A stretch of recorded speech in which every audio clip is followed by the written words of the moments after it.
Hey, peoples, just chilling here, taking a little relaxation before I get up and move again. So, Bud Crawford got his friend to trash talk, which is very good. I'm telling you, the trash talk is very good. Can keeps Bud out there, keeps him in the public eye all the time. I'm liking the to and fro, but I'm gonna respond to that talk though, because he started with Mikey Garcia ducking Gamboa, you know, uh, ducking Lomachenko, moving up, getting his ass beat by Errol Spence, talking about Errol Spence's basic and stuff. Here's the thing though. He went through almost everybody. He started off with Mikey Garcia, trying to diss all the PBC guys. Mikey Garcia, he's now with the zone, but Mikey Garcia be facing Jesse Vargas. He facing somebody. Who the fuck you facing, Terrence? That's what we want to know. But anyway, Mikey Garcia, man, he doing whatever he want. He's calling the shots right now. He getting the fights. He got Errol Spence. Terrence Garvin ain't got shit. But anyway, back to the point. He was talking about Mikey Garcia, how Mikey Garcia, man, he ducked a lot of guys. He been ducking everybody. But he's talking like if Mikey Garcia ain't nobody, you know what I mean? Trying to disrespect him. Mikey Garcia, of course, moving up two weight classes, facing Errol Spence Jr. You gotta give him his props for that. He got his ass dusted, but he still went up two weight classes, face Errol. And Terrence talking about Errol is a basic fighter, which is bullshit, as he will soon find out when he faces Errol. But and going back to what we saying, so after Terrence is finished trash talking, which is really great, his friend at least, he talked about Danny Garcia, saying how they respect Danny, but Danny got beat by Mauricio Herrera, which is true. He did get beat by Mauricio Herrera. They swept it under the rug. But see, the thing about it is, Terrence, you got your idea to beat Jose Benavidez from Mauricio Herrera, who beat Jose Benavidez. Let's be real. He the first guy to beat Jose Benavidez. He didn't have the power to knock his ass out, but he was beating him with overhand rights. It took you 12 rounds to do what Mauricio Herrera did. He figured out David Benavidez in no time. He's short just like you. You know what I mean? He's shorter than you. Got shorter reach than you on all kinds of shit. Be out jabbing the dude, landing on overhand rights and shit. He just not happened to be the A side. So just like a Badger Jack would be whooping ass, he not getting decisions. But Mauricio Herrera always been a great fighter. I mean, Virgil Ortiz put him away. But that's another guy you should face, Virgil Ortiz. If you can't face none of the PBC fighters, you should face Virgil Ortiz. Shit, he ain't got much experience. It's gonna be a learning experience for him. You definitely ain't gonna knock him out. I don't think. I don't know. He a good fighter. He been great in the amateurs. That's a good guy to face. You know what I mean? Because it took you 12 rounds to put away Jose Benavidez when the blueprint to beat him was there. I'm just saying. And he wasn't moving up in weight like Gervonta Davis. You didn't know if your power was gonna carry. You know what I mean? You wasn't that kind of dude. You was at the weight class like forever. You was at welterweight for one fight. Okay, you had actually beaten a big welterweight, Jeff Horn. So you should have put away Jose Benavidez. We didn't say nothing. We gave you a pass. So I mean, but the dude was beatable. All right, he ain't not no Gamboa. He ain't got no veteran tactics. He don't know how to clinch up and all that shit. You should have dusted his ass. Now you went into Danny Garcia next, talking about how he got beat by Mauricio Herrera, talking about how he ducked Victor Postol. Like really, didn't you? Danny Garcia gonna duck Victor Postol. I mean, what did Victor Postol bring to the table? Nothing. Danny left the division. Victor got the title from Lucas Matisse. But he didn't do shit. I mean, what did he do? I mean, you beat his ass. And you made him look stupid, too. Right? He a good fighter, but he's been beaten by everybody after that. Everybody that faced him who's somebody beat his ass. And he about to get his ass beat again by Jose Ramirez. I mean, why would Danny Garcia be ducking that dude? But anyway, you said he ducked Victor Postol. You came around and beat. Kudos to you on that. All right, but at the end of the day, if you're gonna go that route, trying to turn up dirt on people, your last fight, you got dropped. You got dropped by Green Machine. I call him Green Machine for one particular reason. He was green. He had no fucking experience at the top tier level. None. His closest thing to top tier level was Ray Robinson, who's not top tier. And Ray Robinson beat his ass, outboxing. You got dropped by him. You got outboxed by him. Okay? Until in the later rounds when you finally start putting your two guard up and he still was getting around your two guard and landing shots to your body. The only reason why you beat him is because you was bigger and stronger. You know, if it was a fair playing field where he and you was the same strength, he'd have outboxed your ass. Okay? So kudos to you on getting bigger and stronger. But as to anything else, he was open for the right hook all night. But I mean, other than that, Terrence, I mean, your friend ain't no shit. Like, you got dropped by a dude that is green, a dude that's nobody. You got dropped by that dude, and don't tell me you wasn't dropped. You got hit with a straight right as you was snapping back, and while you was trying to clinch up, which you did not do properly, he caught you with a left hook just behind your ear. He missed all the other shots, and you went hard down on your leg, hard down. And you know the shots because you said it at the post fight. Just saying. You got dropped by a nobody. A nobody. The dude is nobody right now. Nobody knew about it. That's why he's calling nobody. And not saying he don't have skill. He got some skill. He looked very good against you. Didn't look good against Ray Robinson. He looked good against you. But he a nobody. Nobody knows about him. You got dropped by that dude. He making a name off of you. That don't look good. You know what I'm saying? So, I mean, your friend want to talk about Danny Garcia. Danny Garcia been facing people at welterweight. I'm not saying, and don't tell me, oh, well, I couldn't face it because they ducking me. Fuck that. That's shit. That's shit talk. You got how you found Amir Khan? Captain Duck himself. Amir Khan faced you. Right? They are guys who would face you. All right? They're not big names. Jesse Vargas, you should have gotten that fight. Jesse Vargas, former top-ranked guy. He cool with Bob Arum. He ain't got no issue with Bob Arum. That fight was there. It was makeable. All right? Now, you would say, well, I'm facing my mandatory. Then that leads us to Sean Porter. You want to try and throw smack at Sean. Oh, when you got the title, you didn't know nothing about us. But he was facing the mandatory, just like you. You had your mandatory. Green Machine. It just so happened his mandatory beat your ass in the amateurs. Yordenis Ugas. People thought that his mandatory beat him, actually. Sean Porter's mandatory, they thought, beat him. That's another good fight for you. Why you ain't even call out Yordenis Ugas? I never heard you call out Yordenis Ugas. You said that you sent at least your team sent a proposal to Danny Garcia. They never responded, but you sent a proposal to Danny Garcia. That's what your team said. I believe you. But there's a Yordenis Ugas out there. You know what I mean? He whooped your ass in the amateurs as well. That's a good fight for you. You know what I mean? That's a good fight for you. And he proved to be a good fight for Sean. So why not a good fight for you? But you was talking about how, Sean never contacted you when he had the title. Well, he only had one title defense. It was against the Yordenis Ugas. And while you was calling out Sean, apparently, or you say Sean should have made a proposal to you or think about you, Sean was thinking about Errol Spence, who say, hey, why you ain't calling out me? You ducking me. So Errol Spence is claiming that he ducked him, and you claiming that he ducked him. Which one should Sean choose? So he chose Errol Spence, and then choose you. Y'all were supposedly friends. Y'all was supposedly made a pact saying y'all would decide when y'all would fight each other. I thought that was what it was. I guess not. I'm just gonna shit talk right back at him. Your friend is clueless how much armor I have against your ass.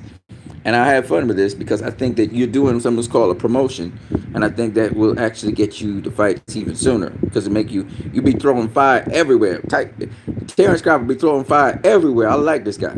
I really do. You guys don't have no clue as much I like him, but I'm a shit talk right back. All right.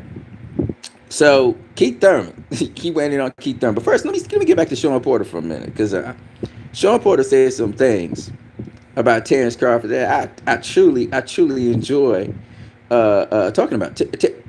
Sean Porter has been very careful about what he said about Terrence Crawford. He didn't want to diss Terrence Crawford. Terrence Crawford, by the way, has been saying that he has mad love for Danny Garcia, and he thinks Danny Garcia is a good fighter.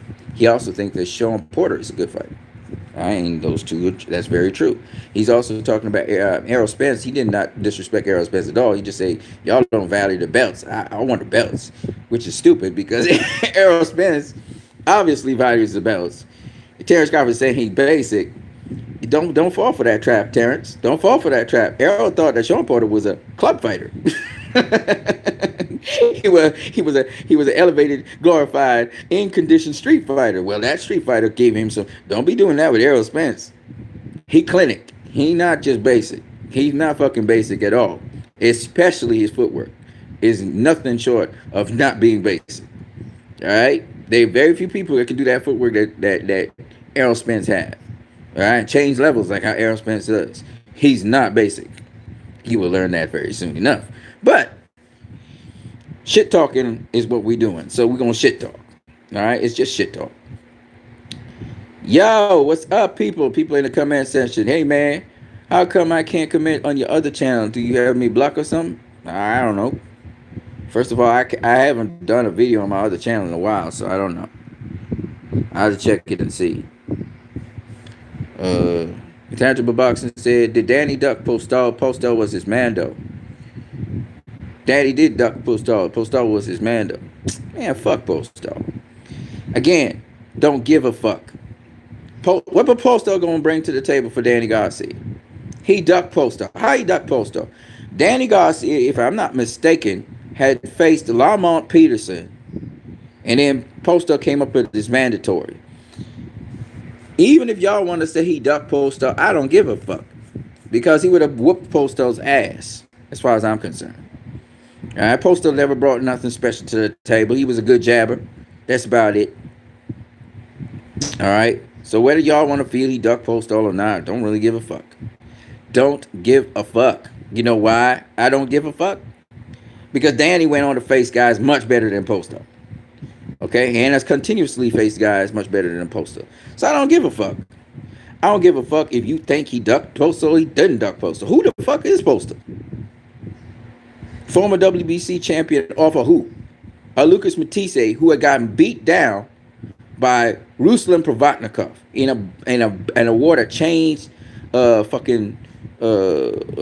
Matisse's life. Okay? He never been the same since then. He got a version of the WBA title, but he never been the same since then. Okay? And Victor Postol was the beneficiary of that Ruslan Provatnikov fight. Provatnikov should have gotten that shit. Okay? So you can say whatever you want to say. All right? Victor Postol brought nothing to Danny Garcia's plate. Danny Garcia was going to move up in weight anyway. He was too big for super lightweight and moved on. So y'all can say he ducked him, but you don't say he ducked him. I really don't give a fuck. All right? Because I don't see how Danny Garcia would be afraid of Victor Postol for what? He can't. He ain't really got a knockout artist. He don't do nothing. He don't bring nothing to the table. Danny's style beats Victor Postol 10 out of 10 times, because that's what Danny Garcia brings to the table, counterpunching. You know? So I really don't give a fuck what y'all think. I know for a fact he didn't duck him. All right? He was too big for the weight class, moved up in weight, and that's what he did. He didn't duck Victor Postol. But Terrence Crawford will, it's shit talking. So of course, when you're shit talking, you're gonna say that shit. Some of it gonna be true, some of it gonna be exaggerated. We just shit talking. It's boxing. Danny, he ain't duck Victor. What the fuck he been ducking Victor Postol for? What he's ducking him for?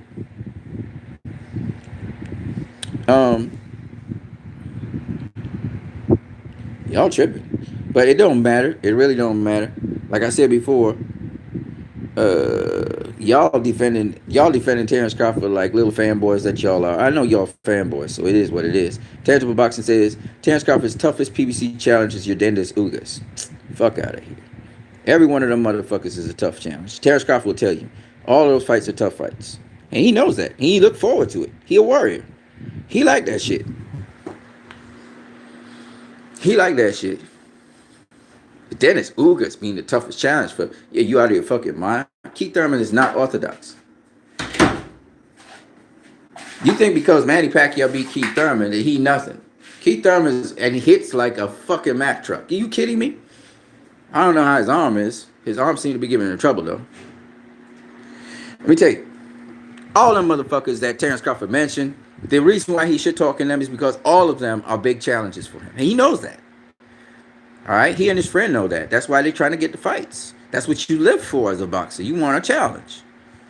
Danny Garcia is a problem. Terrence Crawford knows that. If he starts to trade off with Danny Garcia, he going to be in problems. And Terrence Crawford loves to trade. He loves to trade. He loves to trade too damn much. That's the problem with him. I like to mix it up. You don't do that shit with Danny. You don't do that shit with Danny. Okay? Danny's especially dangerous when you're trading. And he's gotten better. Because the last fight he had with Adrian Granadell showed me he can cut off the ring and he can really beat your ass. You try to box him and you try to box a move, there's going to be problems. This is Danny Garcia. He's probably the worst Danny Garcia I've ever seen. He's dangerous. Very, very dangerous. And Danny don't give a fuck. Danny does not give a fuck. Anyways, that's besides the point. All right? Because I don't really care. All them guys is challenges. What the hell are you talking about, man? Honestly, I think Spence will be a very easy fight for Terrence. Man, you out of your fucking mind. Spence is not an easy fight for anybody. He just beat Sean Porter. Sean Porter is a problem for everyone. Sean Porter is a problem for Terrence Crawford.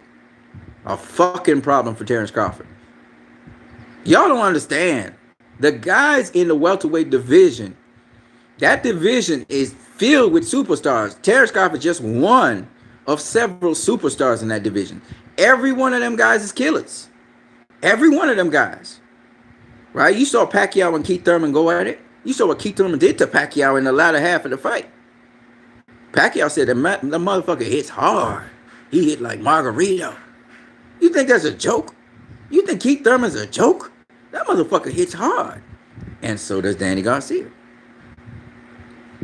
All right? And Ugas is actually, I think he more beatable than all them other guys. You're talking about Ugas is the toughest fight for Terrence Crawford. You out of your fucking mind. You got it in the reverse, brother. Ugas don't got no fucking speed. Okay? He got some power. He's strong. He ain't got speed. Okay? Sean Porter is quick. Much quicker than Terrence Crawford. Terrence Crawford is not a quick fighter. For starters. He's not fast. Sean Porter is quick and fast. Unorthodox as fuck. Coming at all kinds of weird ass angles, and he can fight on the inside. Terrence can handle his own on the inside, but Sean Porter has special kinds of fucking moves where he flipped the script on you like that, because he's a counter combinational puncher. You commit to some shit, and that's when he go berserk. All right. Y'all just don't understand. These guys are special dudes. You're never going to see nothing like Sean Porter in boxing. He the only boxer that do that shit. And he got moves. He's a spin mover. He spin you around. He just spin your ass around. 1 minute you think you have him on the ropes, and he spin your ass around. He got you. He got moves. That's why he gave Errol Spence all the problems in the world. I knew that was going to happen. I knew that was a hell of a fight. I said it. I called it. Okay? Errol is not fundamental in any fucking way, shape, or form. He is not basic. There's nothing basic about Errol. You can ask Floyd Mayweather and anybody else. He's not basic. Okay? Errol does things that nobody else in boxing doing right now. His pivot work is ridiculous. Okay? He has ridiculous pivot work. And he can change levels. Big, tall fucking motherfucker, 5'9", could squeeze his way all the way down to 4 feet, 3 feet in the ground. He can get below you. He got below Mikey Garcia. He's a short dude, like 5'6" or some shit like that. He got below Mikey Garcia. I'm bumping him with the fucking shoulder, beating him to the punch on the inside. Y'all tripping. Y'all fucking tripping. Errol Spence inside body work is ridiculous. If Errol have Terrence up against the ropes, Terrence don't have that spin move that Sean Porter had to turn the tables. He gonna get killed. Errol will just tee off on his ass, and he can take a shot or two too. Y'all tripping. Y'all don't know what the fuck y'all talking about. Errol's gonna be the easiest fight for Terrence Crawford. Fuck no. If there's an easy fight for Terrence Crawford, probably gonna be Keith Thurman maybe, and that's not no easy fight. Keith Thurman not really the best at. He can get hit with a body punch Ain't gonna get hurt. He's shown vulnerability. He's probably the most vulnerable of all of them. He hits like a fucking Mack truck. So first you got to get past his hitting power. Okay? You say, oh, Pacquiao took it, so Terrence could take it. He didn't do too well with Pacquiao coming down the stretch, though. Pacquiao was getting his ass beat up. He's lucky he get bailed out by the body shot. Otherwise, Keith Thurman will beat him. Keith Thurman was taking over that fight. Y'all getting tripped. Y'all tripping over shit, man. These guys ain't no joke. None of them PBC fighters. Y'all really, y'all tripping off of shit, man. Y'all tripping. So y'all believe the bullshit that Bob Arum be telling y'all. Oh, they not PBC fighters is nothing. Terrence can beat all of them, except for Errol. We should see what happened with Errol. And then y'all saying some real hot ass shit, like heaping piles of shit, like, oh, Errol's the easy fight for Terrence because Terrence say he easy fight. Fuck out of here with that shit. Errol said that Shawn Porter was an easy fight. Was he? He wasn't. Okay, he wasn't an easy fight. None of these fucking fights are easy. And that's the truth. That's the truth. Ain't no fucking Terrence Crawford walking in there and knocking out Errol Spence or dominating him like he dominated Green Machine or he dominated Amir Khan or he dominated Jeff Horn. That shit ain't happening. No time, no place. No way. Okay, that shit is not happening. All right? And Errol Spence got dog in him and all that shit. So, I mean, y'all tripping. Y'all really tripping with this shit. I'm surprised to see people who supposed to know boxing talking that kind of smack. Y'all believe too much fucking hype and shit talk. It's just shit talk. His friends just shit talking. Terrence just want to fight. That's all he want. He want to fight with one of them. That's all he's saying. He hungry for a fight with one of them guys, which is good. I applaud him for that. That's what he's supposed to do. But don't get it twisted. Don't believe the shit that he be saying. He just shit talking. He knows all them fights competitive. All them fights competitive. He's a competitive guy as well. Terrence Crawford competitive. He compete in everything. He competitive. Right? He wants to come out on top. Right? But at the end of the day, don't get it twisted. None of them fucking fights is easy. None of them. None of them. Terrence Crawford got a clear advantage and he's going to just clearly beat these guys. It's not going to happen. But I'm not the first to say that. Anybody else who know boxing, I mean, Showbiz, the adult, I mean, a bunch of people have said these fights are 50-50 fights, if anything. These are not easy fights. And the major reason I'm going to say they're not easy fights is because these guys actually faced each other. Terrence has not faced anybody the caliber of these guys. None of them. Ever. In his career. These are unique individuals. He's never faced a Danny Garcia. Except in the amateurs. He's never faced nobody like Danny Garcia. He's never faced nobody like Keith Thurman. Nobody. Okay? He's never faced nobody like Shawn Porter. In fact, never. He never faced anybody like Shawn Porter. He never faced anybody like Keith Thurman. He has faced somebody like Danny Garcia because he faced Danny Garcia. He has faced somebody like a Dennis Ugas because he faced the Dennis Ugas. You saw what happened in that. Those were competitive fights. He split wins with Danny Garcia. He split wins with the Dennis Ugas. Okay? That should tell you enough. That should tell you more than enough. Right? He was more than... He whitewashed Mikey Garcia. He dusted his ass. Alright? He's never faced Errol Spence. Okay? So him saying that Errol Spence is basic, it's just shit talk. Don't get it twisted. It's just shit talk. Him and Bo Mack be talking shit non-stop. They supposed to do that. They supposed to say easy fight. They supposed to say that shit. It's just shit talk. They know it ain't no easy fight. Okay? They know that. They know Shawn Porter is not an easy fight. Alright? So y'all stop, stop. Don't be so stupid. Like, don't go down that road thinking literally that these guys are talking. It's shit talk they talking. They just shit talking to get the fights. Alright? There's a difference. Alright?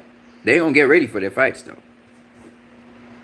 So anyway, back to the shit talk. So his friend was saying that with Shawn Porter, he wasn't eager to get no fight with Terrence Crawford.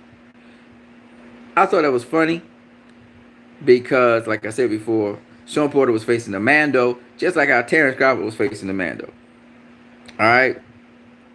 So I found it funny. I found it hilarious, in my opinion. It's just funny to hear him say things, and he doing the same shit.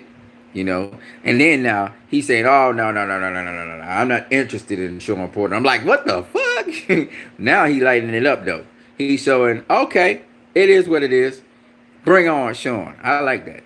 I like how his friend is talking. I hope keep that same energy and they make that fight with Sean. Because I think that's a fight that is going to be one that we're going to boost Terrence Crawford. Going to send him up to the sky if he takes that fight with Sean Porter. Win, lose, or draw, he going to get points for that. His stock will go up. Because we guaranteed if Sean Porter fight, it's going to be fucking exciting. There's no way that fight's going to be boring. And the fact that Terrence Crawford likes to engage so much, it's going to be lit. It's going to be a fucking lit fight from start to finish. So I look forward to a fight like that. Terrence Crawford versus Sean Porter. Terrence Crawford going to have to come in shape. He going to have to come super duper duper duper duper ready. Okay, because Sean is not a guy you can let yourself off the hook for even a single second. Sean will push you for as long as the fucking fight lasts. And if you show him one moment of weakness, Sean gonna take advantage of that shit. He's gonna be all over you. Okay, and Sean is a bully. I would love to see that fight because that would be a great fight. Terrence Crawford gonna get 1 million points for that shit. And Sean Porter is also going to get Terrence Crawford on his resume, which means you gotta have one more fighter to get on his resume, which would be Manny Pacquiao. That would be a fucking lit fight. They're gonna be fighting for all the marbles. We know Terrence Crawford is very competitive. We know Sean Porter is very competitive. It would be a great fight. All right, nothing short of a barn burner. Probably the fight of the year. I would say Errol Spence versus Sean Porter was the fight of the year in my book for 2019. I don't know how you guys look at it. Moving back to so that was Sean Porter. Then he went through Keith Thurman, talking about Keith Thurman, was ducking Errol Spence, and I'm like, he got a point. Keith Thurman was ducking Errol Spence. We all know this, all right? He ended up with a Pacquiao fight that he wanted. He lost it, and that's because you duck Errol Spence. If you didn't duck Errol Spence, probably would have won the Pacquiao fight. But you ducked him. You ducked him, Keith. You ducked him. You ducked Errol Spence. And Errol Spence still won Keith Thurman. But anyway, besides the point, he talked about Manny Pacquiao being a living legend. He didn't want to diss Manny Pacquiao. But at the same time, I'm gonna say this: he might be a living legend, but you could diss him, talking about how Pacquiao was ducking him or whatever. My point is this: he's still a living legend, and he's still a title holder. So it's fair game. Go at his ass. I don't care, But at the end of the day, even Manny Pacquiao, old ass Manny Pacquiao, is a problem for Terrence Crawford, and we know this from the Gamboa fight. And the thing about Pacquiao is he's 10 times more explosive than Gamboa, especially early in the fight. You got to survive him early. You'll ride through that fucking storm because Pacquiao be coming. If you let Pacquiao get comfortable in Pacquiao's zone, Pacquiao will run amok on your ass. The only thing you got to hope for is that Pacquiao slows down in 2020. Because that motherfucker is problems. He is problems. And he's so fucking short, you would just never suspect he could cover the ground so fast. I think Jesse Vargas summed it up best. He said, man, I didn't know he was that quick. He covered, and Jesse Vargas actually handled it pretty well once he got used to the speed. It's just so quick. He switches on, and he's on you before you can say boo, and next thing you know, you actually on the canvas, and you wondering what the fuck just happened. You had to control him early. You had to set the tone early in Pacquiao. You gotta discipline his ass early. That's what Floyd did. Floyd came out and was aggressive immediately. He was like, fuck this. You're not getting in your groove today. If you get back out of this groove, you're in trouble. And Floyd realized that in the fourth round, when Pacquiao just suddenly exploded on him and caught him with a straight left and was on him just going,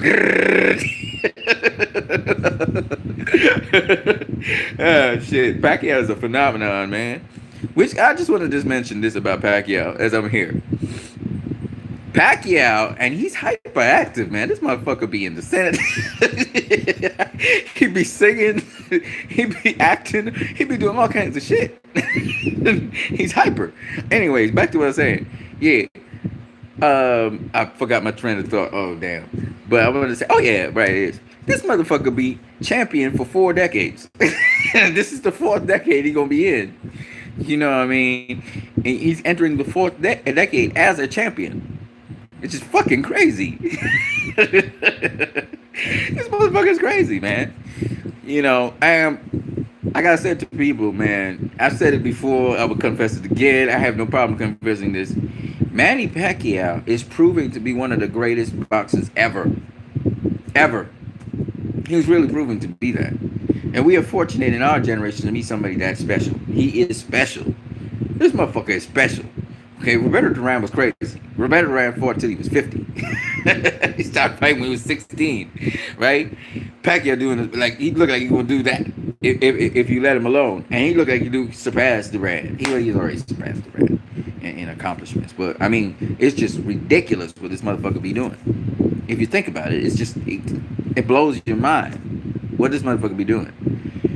I don't know what to say about Pacquiao. I mean, it is what it is. And I just say, I'm going to say it again. He's a problem for everybody in the division. He's a problem. And whether you guys want to accept it or not, this guy is a problem. Now, I don't know how much longer he can sustain his performance at that level. But whether he's using PEDs or not is really irrelevant to me. My thing is his performances are crazy. Okay? They're crazy. All right? Man's 40 years old. 40 years old. And he's the WBA super champion. He beat Keith Thurman. Y'all don't get it. Keith Thurman's not a guy that gets beat like that. All right? This is the Keith Thurman that beat Sean Porter. This is the Keith Thurman that beat Danny Garcia. Robert Guerrero. All right? A bunch of other guys. I can't remember their names. Okay?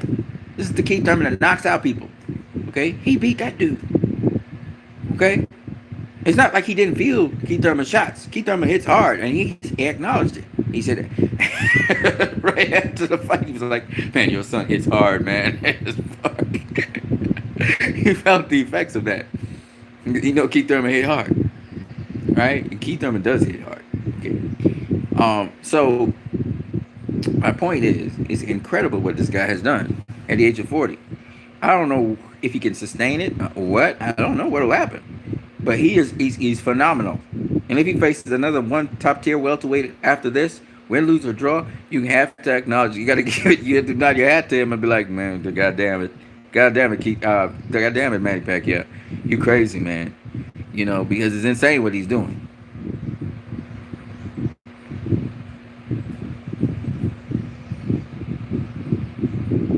But I like what Crawford's doing. Let me say it again. I like what Crawford's doing. He's keeping himself in the public eye. I'm not mad at Crawford at all. I think he's doing what he's supposed to be doing. His friend making noise. This is what you got to do. You got to. In other words, he's saying, "I'm hungry, man. I want these fights. Come on, guys, give me a piece." He dissing them, but it's fight dissing. So you're supposed to be able to do that. So he's doing the right things, in my opinion. There's nothing wrong with that. I'm just shit talking back at him, really, and his friend. He talked about Errol Spence as well, but he didn't really have much dissing to do with Errol Spence. I think he might get one of them guys before 2020 is out, though. I think he's going to get one of them guys because the PBC roster, they're starting to, guys are facing each other, so it's going to kind of wear out in a minute. And Errol wants to face Terrence Crawford. He wants to face him before 2020 is out. He want to get all the belts. You know, so I think Errol's gonna face him. If not before the end of this year, probably beginning of next year, he gonna face him. But he's gonna face him. And I think Errol wants to get the train back on the road. You can see the scars still from his crash. And he's a little bit out of shape, but he's trying to get back into shape. So we'll see what happens with Errol. But it shouldn't take too long for him to get back into shape. So hopefully we see that fight. Terrence Crawford versus Errol Spence soon. But in the meantime, hopefully he can get a warm-up fight with Sean Porter. That would be a great fight for him. Definitely. Having Sean Porter under the roster, under the belt. Hopefully he wins that fight as well. But then I guess it's going to be rigged in his favor because he's probably going to be on ESPN Plus anyway. And with Bobby Arum, in top rank, so he gonna have more of the benefit of the doubt. Maybe even in Omaha, Nebraska, or some neutral event, wherever it'll be. Um, that might be a fight that makes sense for them once Sean Porter's getting compensated properly. So and Sean Porter's a guy, he will face anybody at any time. He's proven it. And for Sean Porter, he would be able to get Terrence Crawford's name as a guy that he faced. So I would definitely go for that if I was Sean Porter and Kenny Porter. And their guys always hungry for the top guys, the top names, because that once you get a top guy, a top name under your resume, right? We know for a fact, first of all, this fight, Sean Porter not gonna get knocked out by he's not gonna get knocked out by Terrence Crawford. That's not how it happened. All right. So what more than likely would happen is Terrence Crawford will be looked at as the A side. He might get the benefit of the doubt if the fight is close. So it looks like another split decision loss maybe for Sean Porter if the fight goes the distance. If the fight is stopped for whatever reason, it could be for a technical headbutt, whatever. It's stopped for whatever reason. Unless Sean Porter dominates Terrence Crawford, which I don't know if that would. It could happen, but Terrence Crawford showed me he's bigger and stronger. It could happen, but it's very unlikely to happen. I still always lean towards Sean Porter because I thought he beat Errol Spence, and Errol Spence is a big, strong welterweight. I don't think Terrence Crawford is as big and strong as Errol Spence is. So that's why I always lean towards Sean Porter in these fights. Now, even if unofficially he doesn't get the decision, even if officially he gets the decision, if officially he doesn't get the decision, but unofficially he won the fight, I will acknowledge that, right? But Sean Porter tends to be in close fights, so I mean, it will generally lean towards Terrence Crawford. He being the A side and he being in his home state and all of that stuff, I would see that fight leaning towards Terrence Crawford. But having said all of that, I mean, you just never know with these fights. You never know what'll happen. So that was Terrence Crawford's friend shit talking, which was fun. It was fun to hear. I like people shit talking. I wish the shit talk would go both ways and somebody would respond. I think Errol Spence will respond for sure. I think he said something about money. Stop talking about money and shit like that, and let's get the fight on the road. When he's trying to throw that at Errol Spence, but honestly, money does matter. Money does matter. Not that it doesn't matter to me. I don't give a fuck about that. I'm a fan. I just want to see the fights. But money does matter for these guys. I'm pretty sure. All right, man.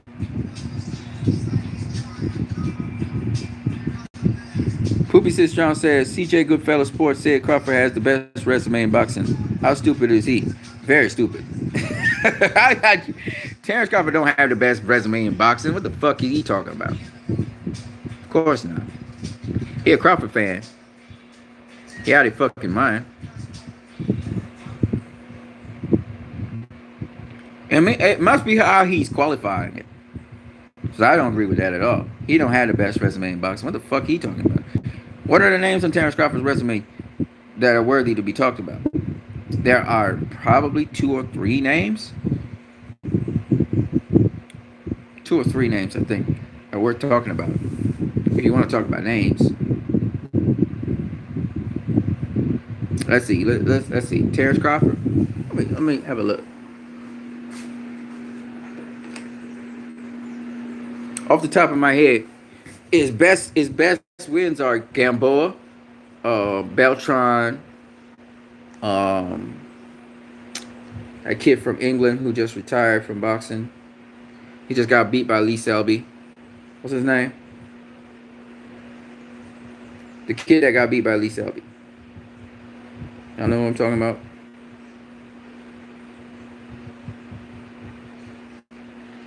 Hold on. Terrence Crawford. People be saying all kinds of weird ass shit that don't make no fucking sense. How you gonna have the best resume in boxing? So Manny Pacquiao don't have the best resume in boxing? Fuck out of here. I don't know what the fuck he talking about. He crazy. The guy with the best resume in boxing today is Manny Pacquiao. Hands down. Ain't nobody else to come close. Till Pacquiao leave boxing, he got the best resume. Next is Canelo. I think Lomachenko got a better resume than Terence Crawford, actually.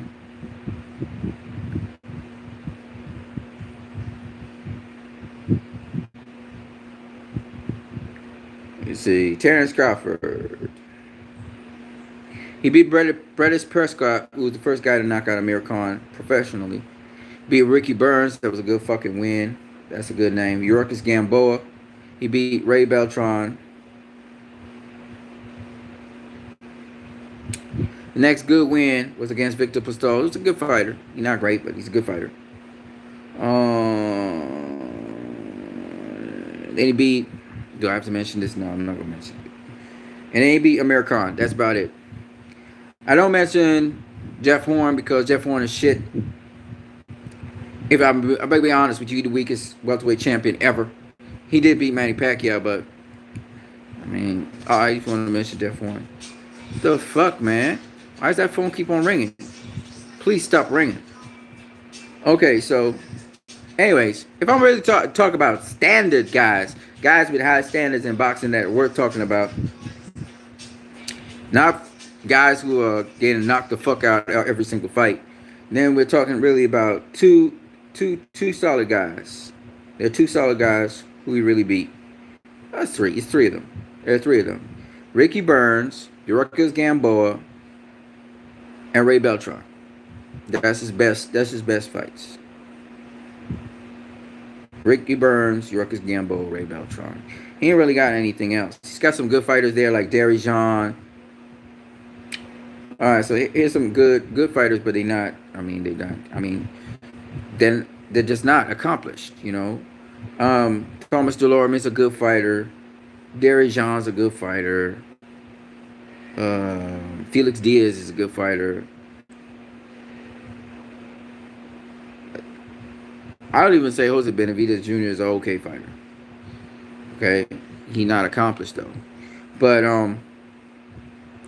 Felix Diaz, Derry Jean, those guys are good, solid fighters. Derry Jean and Felix Diaz are solid fighters, and he happened to knock out Derry Jean, and he didn't happen to knock out retire Felix Diaz, which is impressive. Okay. Them guys are solid. And of course, Victor Postol. So Postol, Diaz, Derry Jean, they're good guys, but they're not accomplished guys. Okay? Victor Postol is probably the most accomplished out of them. He became WBC World Champion, beating Lucas Matisse, who was a name, but he was faded.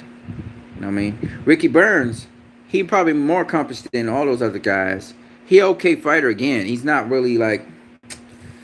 It's like we're talking about okay fighters right now, but that's one of his better wins, and it was a good thing because he was overseas. He went across to Scotland to face Ricky Burns, so that was a good fucking win for him.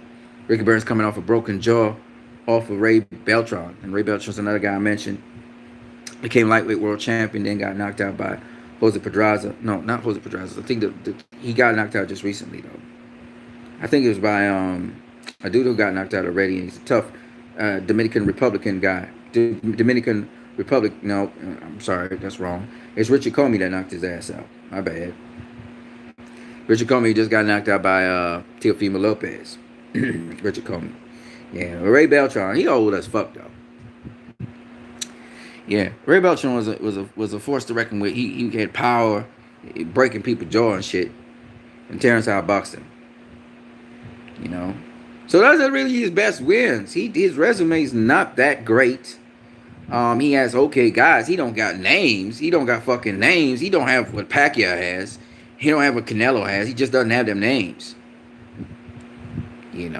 Fighters of that kind of fucking stature. So that's why I said, I'm going to say it again. He's never faced any of guys of the stature or weight of the welterweights that are now in the welterweight division. He's like them. Okay, he's as accomplished as they are. Some of them are more accomplished than him. Okay, Errol Spence has a resume, I would say, that's equivalent to a Terence Crawford resume. Even though Errol Spence fought mostly at welterweight, the names he faced, Errol Spence faced Kell Brook. Yes, he got wrecked by Gennady Golovkin with one socket. But he came back. He was fighting in the fight and all that shit. He was outboxing Terrence and all that shit. So that's a mute point. Terrence went to his breadbasket. As we all know, Kale tends to fade in the middle rounds of a fight, and he started fading, and Terrence just took it to him and hurt his next eye, broke his next eye, and pretty much stopped him. He didn't stop him, but Kale's corner threw in the towel and shit like that. All right, but Kell Brook was the #1 fucking welterweight in the world. Now, Terrence Crawford has nobody he can say was the #1 this or the #1 that in the world that he beat. Maybe Victor Postol. No. He can't say that. Errol Spence can say it. The #1 welterweight in the world. And he went to Kell Brook's territory, and he beat Kell Brook's ass, and he stopped Kell Brook. So he did one better than Terrence Crawford. Terrence Crawford went to Scotland to face Ricky Burns, beat his ass up, but did not stop him. Not Errol Spence. He stopped Kell Brook. Okay, a good competitive fight though. And then Errol Spence after that faced Lamont fucking Peterson. Was a legend in the sport of boxing, IBF champion, 2-time IBF champion. You know, faced guys like Danny Garcia, Amir Khan, beat Amir Khan, and all that shit, right? All that jazz that go with it. He's fought names. Lucas Matisse, he got knocked out by him. And he faced a number of guys, though. Right? So after he beat Lamont Peterson, then he went on to face Mikey Garcia. Mikey Garcia, pound for pound, on the pound for pound list. Did Terrence Crawford ever face a pound for pound fighter? Yuriorkis Gamboa. That's the equivalent, right, to Mikey Garcia. Mikey Garcia jumping up 2 weight classes to face Errol Spence. Errol Spence shut his ass out. Whereas Terrence Crawford knocked out Yuriorkis Gamboa, who took more risks. Was not as defensively responsible as Mikey Garcia. After that, faced Showtime Sean Porter. Everybody knows Showtime Sean Porter is just a hell of a fighter. 2-time world champion at welterweight. Faced everybody. You know, just fucking phenomenal fighter. Errol Spence faced him. And he ain't got, Terrence Crawford ain't got nobody on his list like that. Alright? So even Errol Spence has a better resume than Terrence Crawford. He's got a better resume at welterweight than Terrence Crawford's whole entire fucking career. Sean Porter obviously has a better resume than Terrence Crawford. Even though he doesn't have as many wins, he's faced much tougher competition than Terrence Crawford has faced ever in his career. That's why it baffles me. When you look at Terrence Crawford's resume, it's pretty weak. I mean, his unifications was against 2 guys, Julius Ngannou and Victor Postol. All right? He defended his title once he beat Victor Postol against guys like, he won his title from a vacant title from Thomas Delorme. He's not, I mean, Thomas Delorme, okay, he drove with Jesse Vargas and shit, but who's Jesse Vargas? Jesse Vargas ain't top tier kind of. I mean, it is what it is. Then he defended his title against Derek John. Derek John, good fighter. Don't get me wrong, good fighter. You know, gave Lamont Peterson some work and shit. But I mean, we talking welterweight division. He ain't nothing. You know what I mean? And then he faced Hank Lundy. Hank Lundy's like the weakest guy. Even Victor Postol knocked out Hank Lundy. You know what I mean? Hank Lundy faced Mauricio Herrera, got a draw when Mauricio Herrera beat his ass. You know, it's that kind of shit we have to deal with. Mauricio Herrera just couldn't get a break. Been beaten by a number of different no-name people and all that shit. Then he faced Victor Postol. Victor Postol, probably one of the more solid guys out there that Terrence Crawford faced. He's been beaten by everybody. But my point is, you know, Victor Postol is a solid dude. Okay, he's a solid dude. Became a world champion, so you can't fault him for that. He beat the brakes off of Victor Postol, and then after that, John Molina, who's a punching bag. That's all John Molina is. I mean, Adrian Broner beat John Molina, for crying out loud. That's who he defended his title against. And Felix Diaz, solid guy. Felix Diaz is, I'm not going to lie, good, solid boxer. That was a good defense. And then he faced Julius Ndongo. Julius Ndongo was knocked out by my boy in a shorter space of time than Terrence Crawford knocked his ass out. Julius Ndongo. Julius Ndongo was fortunate to have faced subpar opposition to become a 2-divisional world champion. He beat Ricky Burns. That just says how much Ricky Burns is. All right, Ricky Burns isn't that great. He beat Ricky Burns. So he knocked out Julius Ndongo. That's how he became undisputed. Julius Ndongo is not solid. He's not solid. He's flawed. He reaches with his punches. does not come back in his defense very well. He's long and rangy, but and he got some power, but he's slow as fuck. And he can get countered like a motherfucker. And he was countered very easily by Regis Prograis. Regis Prograis knocked his ass out in 2 rounds. All right, anyways, going back to it. So that's his wins when he was world champion at super lightweight. I mean, he had a weak super lightweight field. It's just what it is. That was a crop of the field that he got. So when somebody could say that fucking Terrence Crawford got the greatest resume in boxing, they biased as fuck. Okay? You put this shit up against Manny Pacquiao. The fuck you talking about? Alright? What the fuck you talking about? Right? Bullshit. And they overhyping Terrence Crawford. They really are. And that's the shit I don't like. That's why I don't like. It's not I don't like Terrence Crawford, but they fucking doing the GGG thing with him now. All right, he the second coming. He the greatest. They comparing him to Floyd, just like how they compare GGG to Floyd. This motherfucker don't deserve that shit. His last fight, he did not box properly. He was getting outboxed, outclassed by a dude he should never have been outclassed by. All right, the guy came to fight. Don't get me wrong. Terrence Crawford's being overhyped. He really is. And it's annoying me. Right? When I hear Goodfellas Sports TV say that crocker shit, all right, it's because we all know it's bullshit. The guy with the best resume in boxing today is fucking Manny Pacquiao. Anybody want to dispute that with me? Go right ahead. There's no way you're going to win. No fucking way. Terrence Crawford got a better resume than Manny Pacquiao. No way. The man's a legend. There's a reason he's a legend. Terrence Crawford ain't no fucking legend right now. And y'all know this. Right? He got a weak resume compared to Pacquiao. Weak. He got a weak resume compared to Canelo. He got a fucking weak resume compared to Sean Porter. His resume is weaker than Errol Spence's resume. Okay? Be real. If we're going to be real, right? We're not trying to hate on Terrence Crawford, but people are overhyping the fuck out of him right now. They're overhyping the fuck out of him. All right? So he got a couple of knockouts. He's not a knockout artist, but he got a couple of knockouts because he's facing subpar competition. All right? Y'all making it sound, oh, he faced Amir Khan. Yeah. So what do you think Danny Garcia, you know what? I don't even have to talk about that. Amir Khan in his prime, what did Danny Garcia do to him? Danny Garcia got him out of there in 4 rounds. 4 fucking rounds. He knocked him out. Right? This is the guy that Bob Arum and Terrence and Bo Mack be saying, who?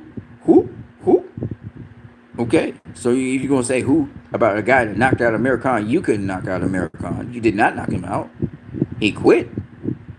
You gave him time to quit because you took 7 fucking rounds to get that motherfucker out of there.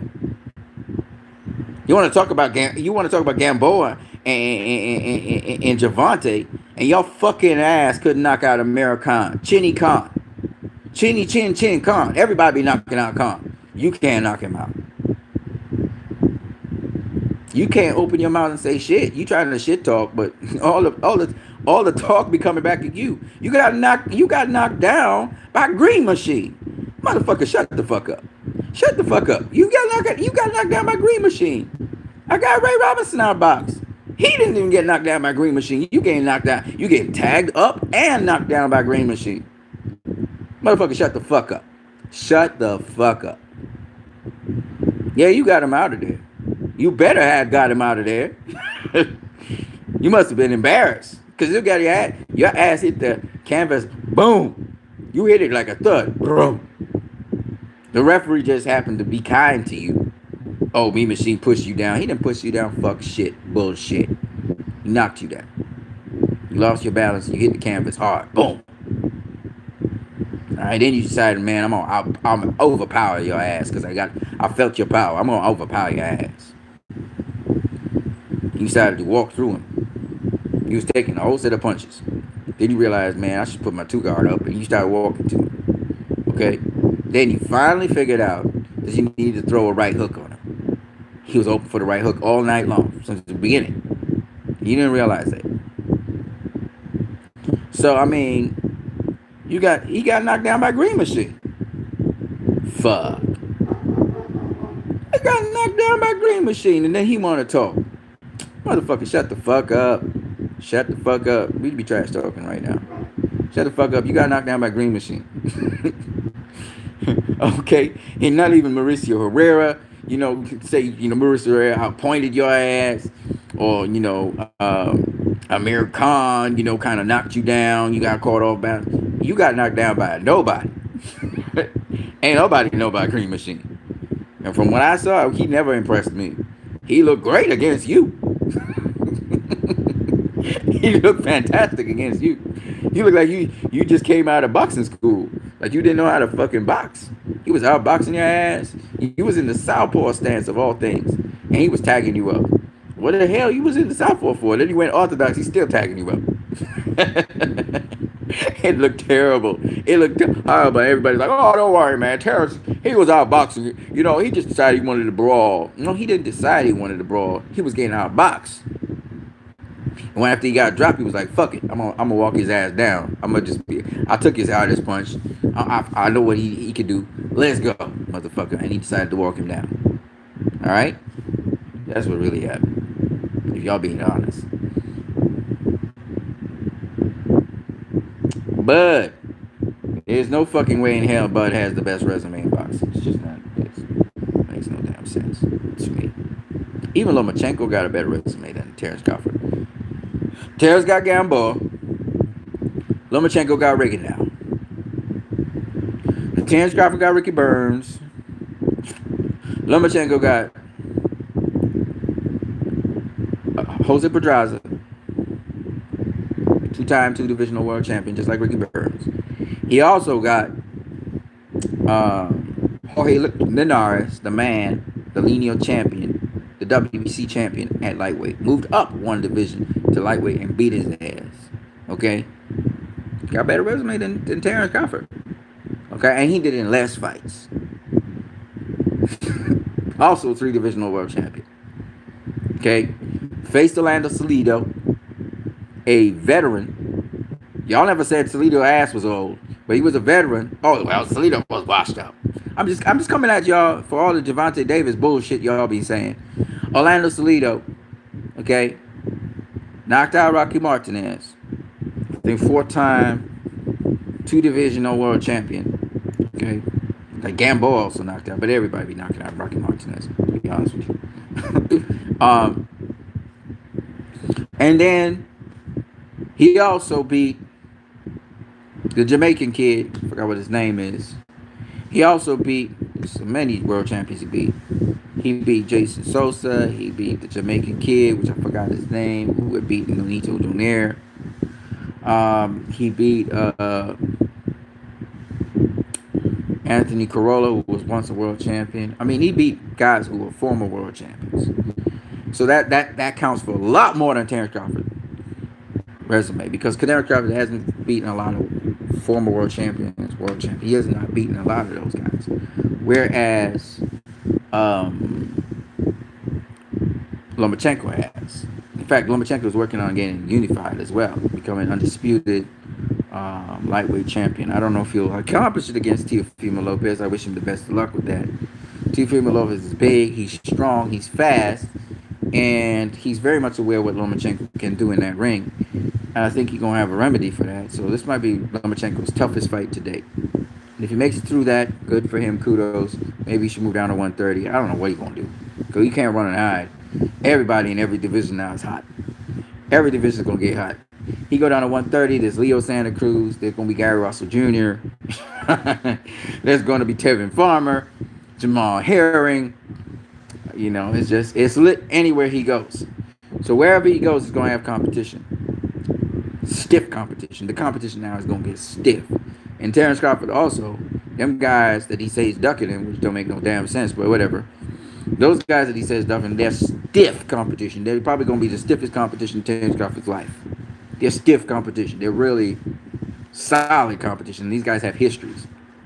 Danny Garcia, super lightweight unified champion we're talking about here. Went up to welterweight, became a champion there as well. Fighting names. Okay. Sean Porter, two-time world champion. Keith Thurman, unified world champion at welterweight. Undefeated, faced Manny Pacquiao.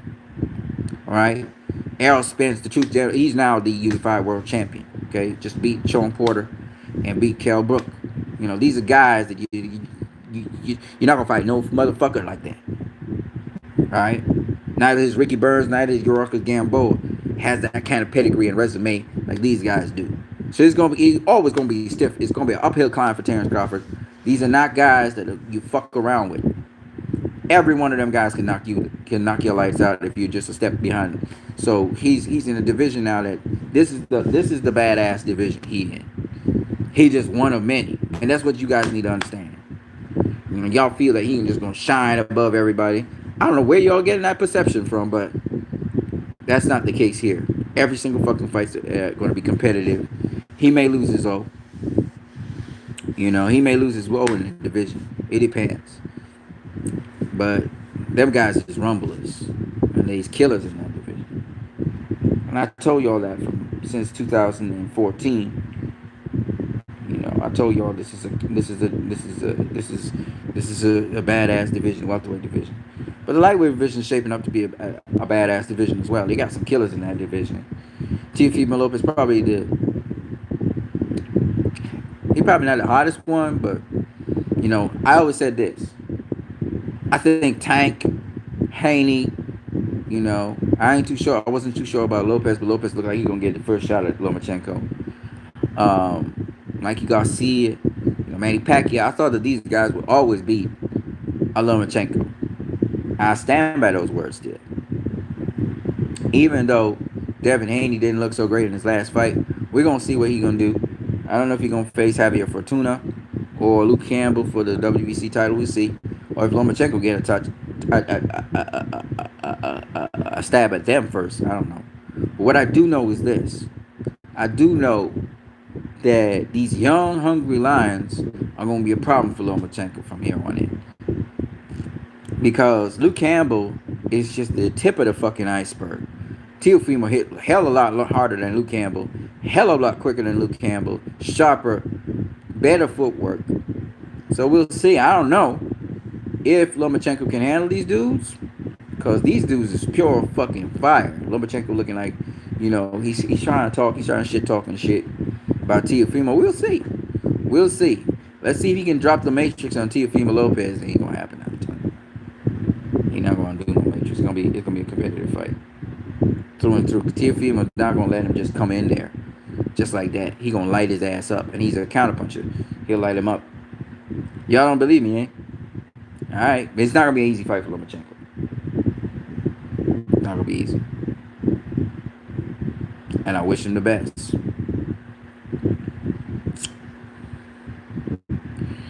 Yo, but I just wanted to trash talk. I just wanted to trash. What do you call it? I just wanted to trash the trash talk because I just thought it was some shit talk that it was talking right there. We into an hour. What's up, my people? What are we saying?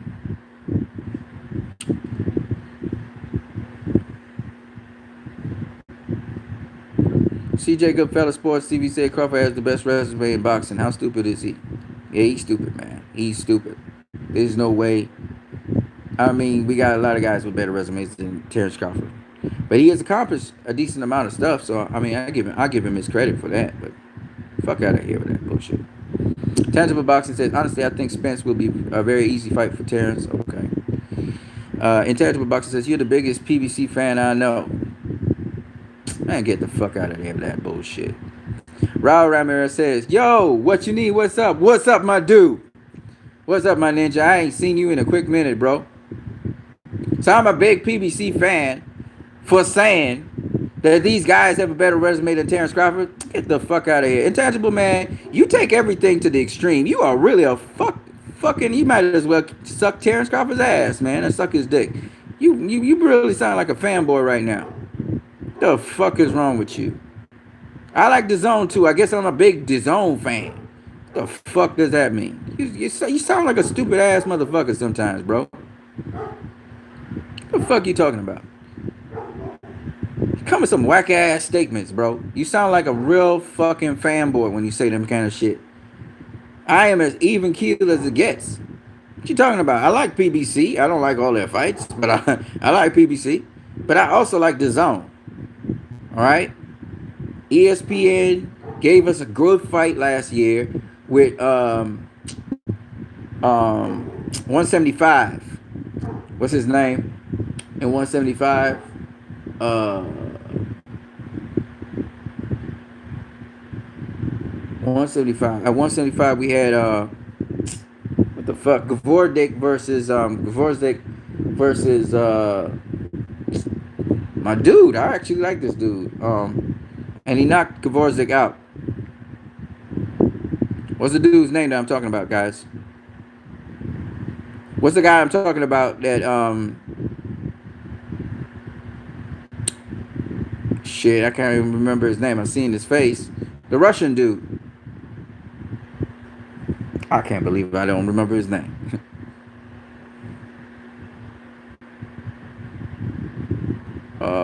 I'm not the biggest PBC fan, you jackass. Man, you being a real man, you all up in Terrence Crawford's balls, man. You all up in his nuts. Might as well get fucked by him, bro. ESPN don't give real great fights. They giving some fuck ass, stupid ass, weak ass fights, but they gave a really good fight. Top Rank, at least on ESPN, gave a really good fight between. What's my boy's name? Can't believe I can't remember his name. Let me just look for the weight class. Beterbiev. I don't know. I can remember Beterbiev. Beterbiev and Dimitri Bivol, man. He put on a performance that was good. He put on a performance, but he need to all around get his game better. And he on the zone. You out of your fucking mind, bro. Your brain's smushed. You getting biased as fuck now.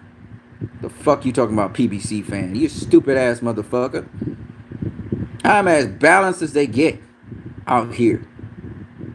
I don't kiss ass. I say it like it is. Okay? I like certain fights on the PBC.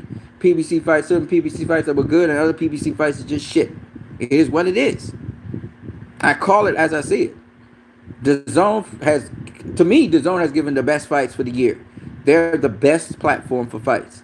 Okay, ESPN has been giving us shit fight after shit fight, and then they gave us one or two good fights. All right? Shut the fuck up with that shit. Get yourself out of Terrence Crawford's dick. Take his dick out your mouth for a minute and start thinking straight. And Errol Spence is not basic. Shut the fuck up with that shit. Raul Ramirez says, what's your fight of the decade? I don't know what's my fight of the decade. I don't know. I do know what my fight of the decade is. I do know what my fight of... In fact, I'll tell you what my knockout of the decade is. Juan Manuel Marquez knocking out Manny Pacquiao. That is my knockout of the decade. My fight of the decade. Well, there's a lot of good ones, really. There's a lot of good fights. What was my fight of the decade? I might have to think about that one, but I got some candidates. Mayweather versus Pacquiao. Just because of the spectacle of it. Not necessarily the fight itself, but the spectacle of it.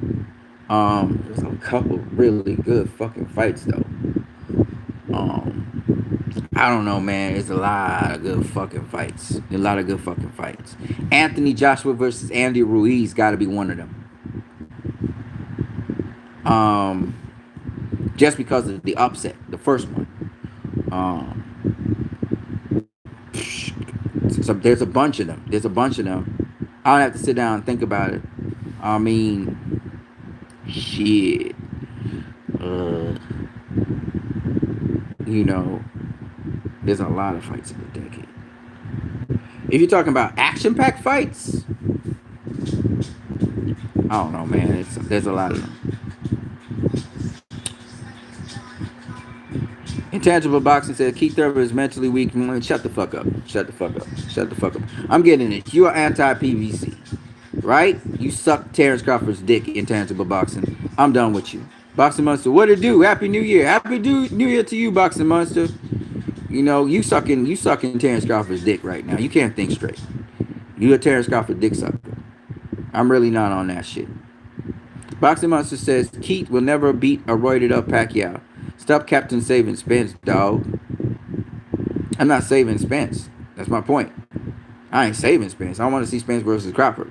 What the fuck are you talking about? And he's not basic. Fuck out of here with that shit. He's not basic. So anybody telling me Spence is basic, you're buying into Terrence Crawford shit talking. It's just shit talking. That's all it is. There's nothing else to it. He's shit talking. Just like how Spence was shit talking Sean Porter, saying how Sean Porter is just a glorified street fighter. That's bullshit. I don't buy into the shit talk, and y'all know that, and the facts come out later on. You see for yourself that wasn't, and now he got to talk about he's not a glorified street fighter, because that glorified street fighter gave him all he could handle. All right, let's stop with the bullshit. Anybody who knows boxing, once y'all take the Terrence Crawford's dick out your mouth, all right, once you take his dick out your mouth and start to think straight, anybody who knows boxing knows this is going to be, those guys in the division right now are step-ups for Terrence Crawford. He's never faced nobody like them guys in the division. Nobody like them guys. Now, y'all can shit talk. This was okay to shit talk. But if you believe in the shit talk, then you got Terrence Crawford dick in your mouth. You got to stop sucking his dick. And y'all anti-PBC and all PBC ducking Terrence, you got his dick in your mouth. When you pull the dick out of your mouth, clear your mouth of the dick juice, and really think about what has been said, and you can think clearly, you will realize I'm not just a PBC lover. That's bullshit. You are not thinking straight. All right? I can't help you if his dick is in your mouth. You have to take it out your mouth yourself. I can't take it out your mouth, and I won't. Okay? You want to be a fucking homo, that's your problem. All right? But for me, all right, I think straight. I can talk about DAZN. I can talk about ESPN. I can talk about PBC with a straight face, because I'm thinking neutrally. I'm thinking all around. And it's just fucking common sense. These guys are not top tier. They're not 1, 2, 3, 4, 5 in the fucking division for no reason. They're not multiple world champions in multiple divisions for no fucking reason. Okay? And Terrence Crawford ain't faced nobody on that caliber ever. So how the fuck I'm gonna just look at that and say, oh yeah, he just gonna dominate their ass? You got a dick in your mouth. You gotta take that fucking dick out your mouth. Okay, that Bob Arum put it in your mouth. You gotta take Bob Arum's dick. You gotta take Bob Arum's dick and Terrence Crawford's dick out your mouth and think straight. And y'all motherfuckers are not thinking straight at all. You're not. You're buying into the Kool-Aid. So I have no problem with that. As to Keith Thurman being a coward and all that bullshit, I ain't really got time for that. Because the welterweight division, the majority of the top tier welterweights are on PBC. The majority of top middleweights are on DAZN. Do you hear me clanging them? Oh, they ducking Jermall Charlo. Jermall Charlo's trying to get fights with the top tier welterweights in DAZN. They don't want to face Jermall Charlo. They ducking Jermall Charlo. Do you hear me saying that shit? I don't say it either. And Jermall Charlo been trying to get fights with the top tier guys on DAZN. Now he's thinking of going across to DAZN. I don't say that. I don't say that the top tier welterweights in DAZN are ducking Jermall Charlo. I say they're ducking Demetrius Andrade. I don't say they're ducking Jermall Charlo. Do you know why? You know why I don't say that? The reason I don't say that, except for Canelo, who literally ducked him because it was mandatory, and Triple G. But I don't say they ducked Jermall Charlo because guess what, folks? Guess what? Jermall Charlo, just like with the welterweights in the welterweight division, Jermall Charlo is in the PBC and they're with DAZN. Unless Jermall Charlo, if he wants to get the fights, decides to go across to DAZN to get the fights, then, I mean, I'm just being real. He don't want them fights. Just like how if Terrence Crawford want to stay on ESPN and bring the fighters to him, he don't really want them fucking fights. You really want the fights? You go across to PBC and get them fights. You go across to the shows in PBC and oust these guys like Erislandy Lara did to Canelo Alvarez. So they're not ducking it. Sending them an offer means what? It don't mean shit. They could always say they never received the offer.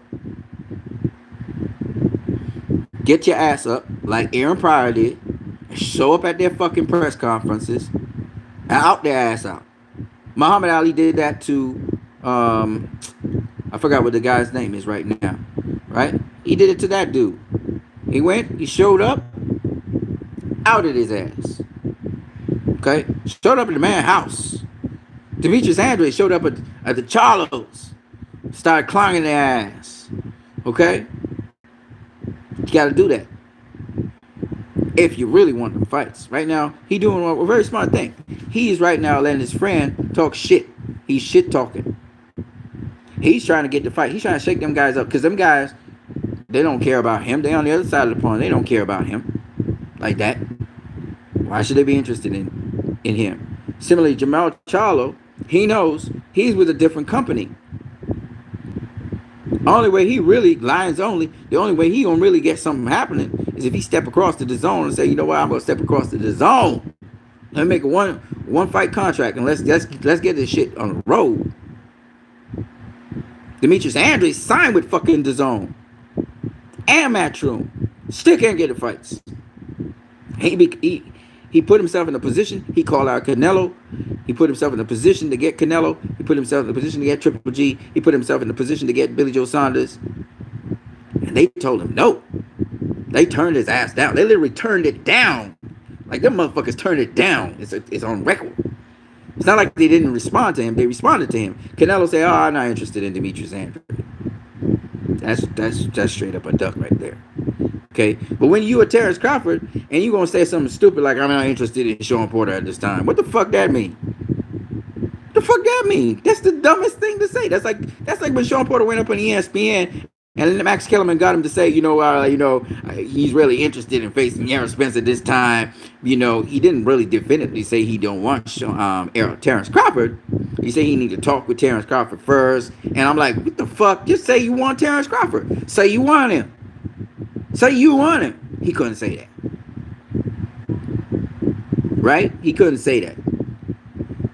And I was like, man, you dumbass motherfucker. You come up on ESPN and you just blah, blah, blah, because Max Kellerman coaxed him into saying something like that. He should have just definitively said, no, I want Terrence Crawford. You gotta say it. That's what you came on ESPN to do, dumbass. And Terrence Crawford gonna say the dumbest ass thing. I'm not interested in Sean at this time, and I don't want to ever hear you entertain. No, don't ask me that question again. I'm like, what the fuck? You never say that in boxing. You just never say that in boxing. That's stupid. It's just stupid to say. Even if you, the guy says, so what about Sean Porter? Hey, listen, man, this is what's going on. Me and Sean Porter need to talk about that. Say something like that. Say something like that. Don't say I'm not interested in Sean Porter at this time. What the fuck does that mean? And he's a PBC fighter? And you be saying the PBC fighters ducking you? What the fuck are you saying now? What do you mean? You can't do that shit. You can't do that shit. You on a campaign, you gotta be strong with the shit. You be talking strong. Oh, fuck that. Yes, man. Listen, man, if I have to face Sean Porter, I'm gonna face him. All right? How's that? But we need to talk first. That's all he had to say. And with Sean Porter, yes, I want Terrence Crawford. But we have made a pact where I can't just go in there. We have to both agree that we want to face each other. But of course, I would like to have Terrence Crawford. You always say that shit. You can put your caveat after. You always got to go bold and strong. It's fucking boxing. There's no friends in boxing. They both fucked up.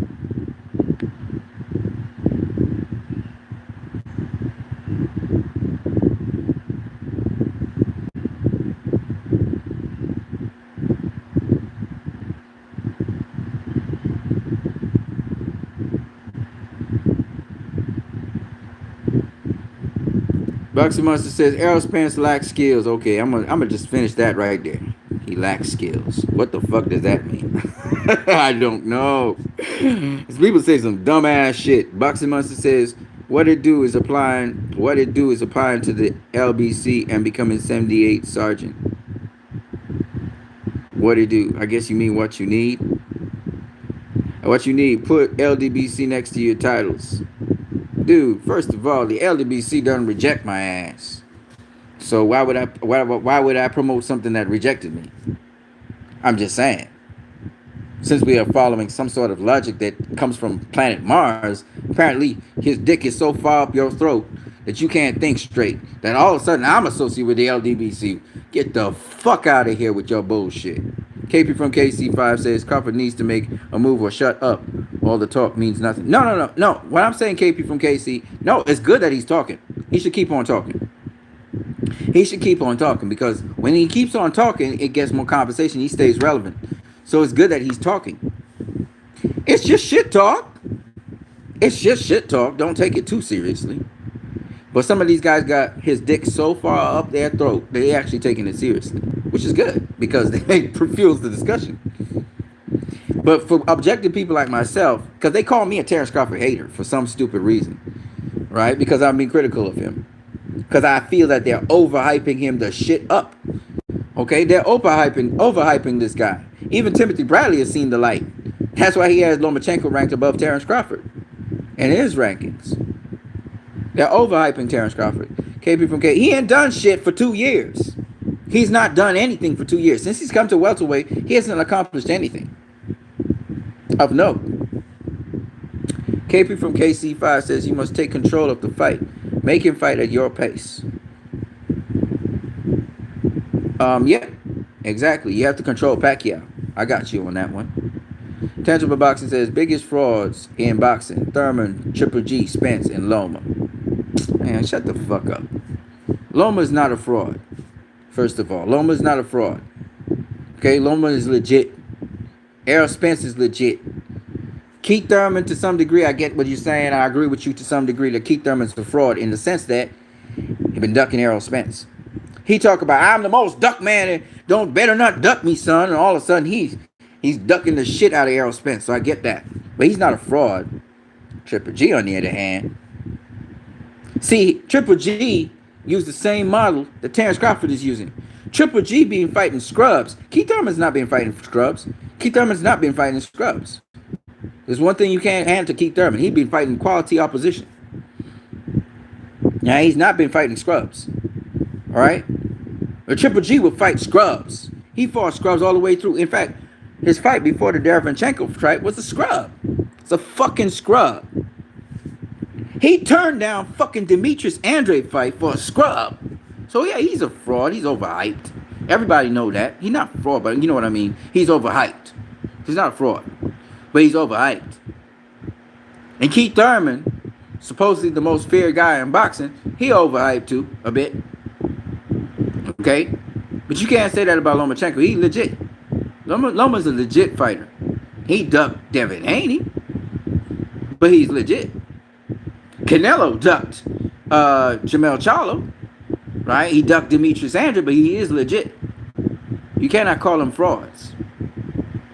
I wouldn't call Terrence Crawford a fraud either. He's fucking overhyped. You got his dick so far up your ass. It ain't funny, man. You be squeaking all that shit. KP from KC says, at Intangible Boxing, if all those guys are frauds, who do you watch? Oh, shit. Oh, shit. KP from KC says, Ryan Garcia doing the same thing, but he ain't fighting nobody. Yeah, he's hyping up himself as well, Ryan Garcia. But again, you know, the guys are supposed to talk what they feel that they are worth. They're supposed to talk into existence what they want to be. You know, Deontay Wilder would say, speak it, believe it, receive it. So that's all Ryan Garcia be doing. He hyping up the hype, you know what I mean? He knows he's not going to face Gervonta next, but maybe at the end of 2020, we don't know. He's a good fighter, though, and he's quick, too. He's fast. He got fast hands.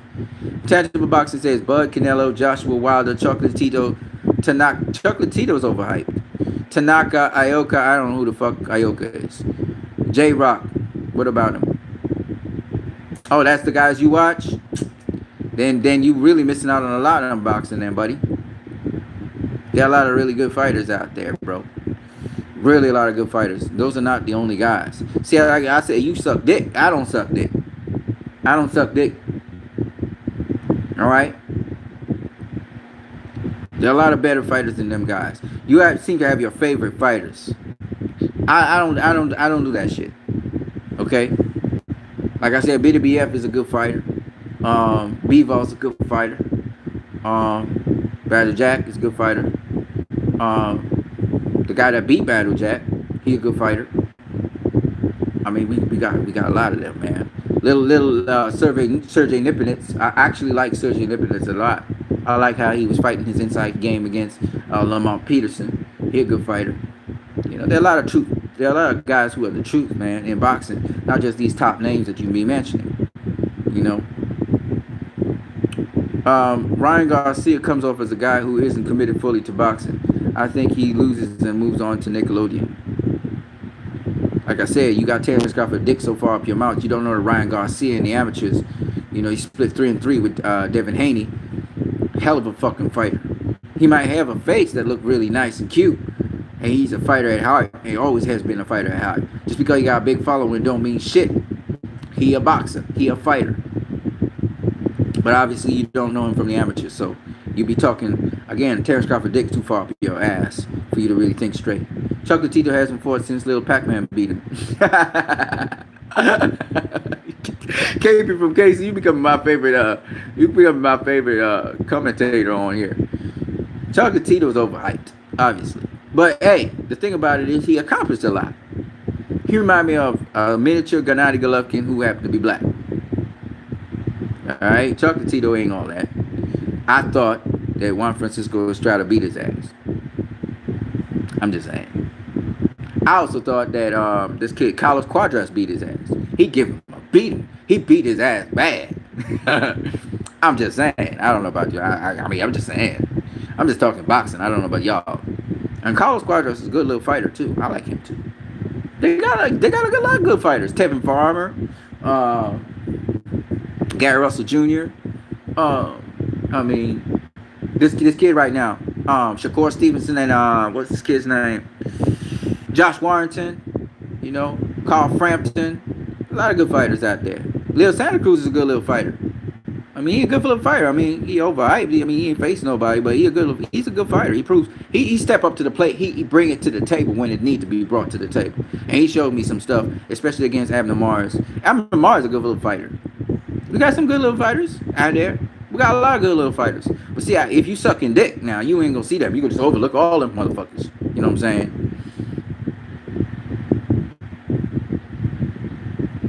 Monster Boxing says Pacquiao and Royce is the perfect fighter. The prototype, like Serena Williams' body. What the fuck is that? But that made no fucking sense, bro. Whatever. That made no sense to me. That's all I'm saying. Probably went over my head, maybe. It was too high for me, probably. I don't know. KP from KC. He faced Fuentes and Diocas since he lost to Ron Visa. Oh, you following Chocolatito. Good for you, man. Good for you. Damn, I haven't seen him. What did you watch it on? The Fuentes fight was on the undercard of Canelo GGG2, and the Diocos fight is on YouTube. He's laughing.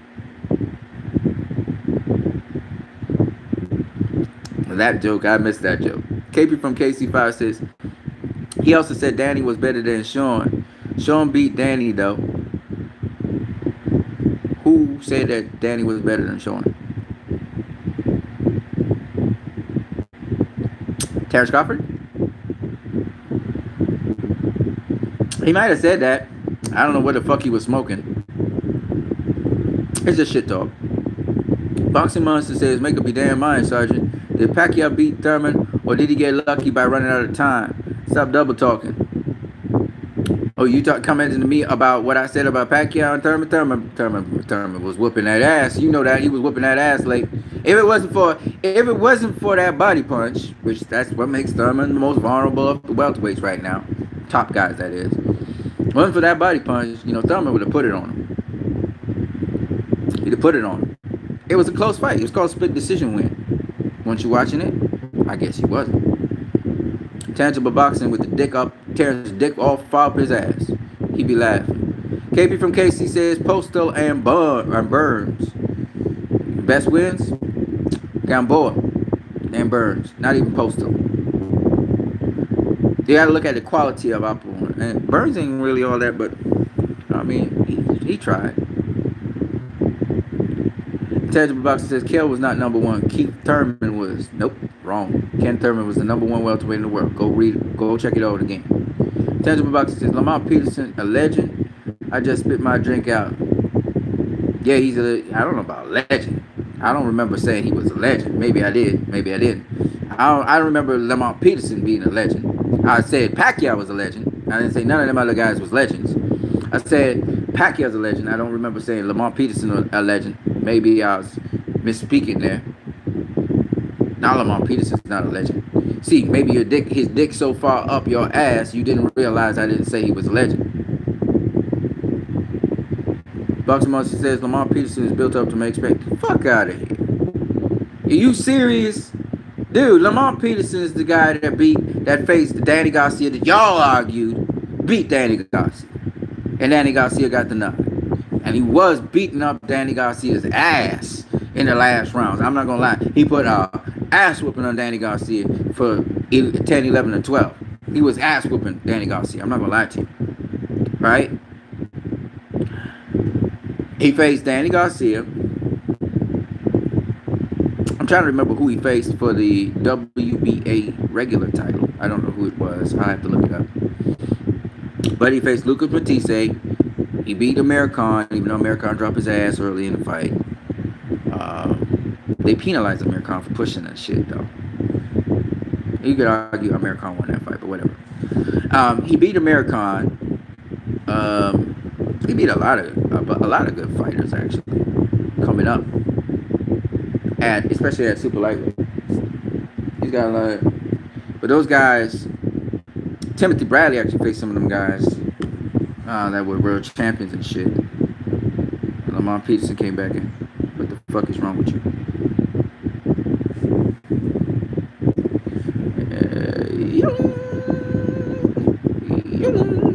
Actually, some of the guys Terrence Crawford faced that y'all give him credit for, like Felix Diaz, I think he also faced Lamont Peterson, if I'm not mistaken. Gave Lamont Peterson a good fight. In fact, Timothy Bradley actually faced Lamont Peterson, if I'm not mistaken. Timothy Bradley faced Lamont Peterson and beat him.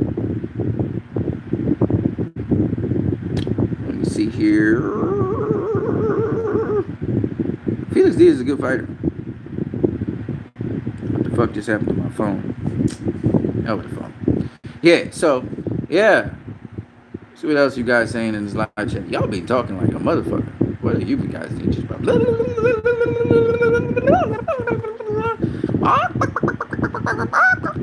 y'all be chirping like chickens. Errol Spence is the new GGG. Fuck out of here. Terrence Crawford more like GGG. Punky guys. This channel has gone chits hating on Crawford all the time. Fuck out of here. I gotta debate you what you need. You ain't debating shit. You gotta get that dick out of your ass first. Boxing Monster says, Pete out Chauncey. I don't know who the fuck you are. Chris Oriole says, what's up, ladies? I don't know who you're talking to, not me. Raul Ramirez says, Crawford is a better fighter than Canelo. Intangible Boxing says, Jorge Linares was not the lineal champ. Your channel is washed up. Whatever. Chris Oriole says, I can't read. Intangible Boxing says, read the chat. Shut up, fool. Chris Oriole says, Campbell can't use his distance. Campbell can't use his distance. Intangible Boxing says, no, you never criticized PBC fighters. I never heard you criticize a single. Yeah. See, Terrence Crawford's dick is so far up your ass, you forgot that I criticized Gervonta Davis, Leo Santa Cruz, Gary Russell Jr. They're all PBC fighters. But see, his dick is so far up your ass that you can't think straight. Chris Oriole, don't fight kids or I'll spank y'all. Chris Oriole says, Bitter BF. Yes, that's the dude. Chris Oriole says, bad, man. Yes, sir. Raul Ramirez said he's laughing. Raul Ramirez says, Timothy Bradley versus Ruslan is my fight of the decade. That's a good fight, man. It was a good fight. Timothy Bradley came back from the dead. You know what? Actually, Deontay Wilder versus Tyson Fury, I think is my fight of the decade. To see Tyson Fury get knocked down like that in the 12th and final round, to see Deontay Wilder knock down Tyson Fury in the 12th and final round like that was exceptional, my friend. Exceptional. I thought that if you have to have a fight of the decade, that's the shit. Hold on a second. Somebody knocking on the door. I think I know why. If you have to have a fight of the decade like that, that's the stuff you gotta have. Yo, I know your phone. Yeah. Sorry about that. I'm just in the middle of a. I see it now. Yeah. If you're gonna have a huh? Oh shit. Thank you. Yeah, man. You have a blessed one. Right. Yeah, man. Yeah. So, if you have a fight of the decade, I think that had everything. Drama. It had the skills of both fighters, what they good at doing. I thought that's a fight of the decade. Maybe that's one of them. Man, you got a lot of them though. You got a lot of them. You know, it's just. But yeah, Timothy Bradley versus Ruslan Povetkin was a great fight. Had everything. Timothy Bradley punch drunk. You know, never the same after the Ruslan fight for sure. Never the same. Ruslan will do that to people.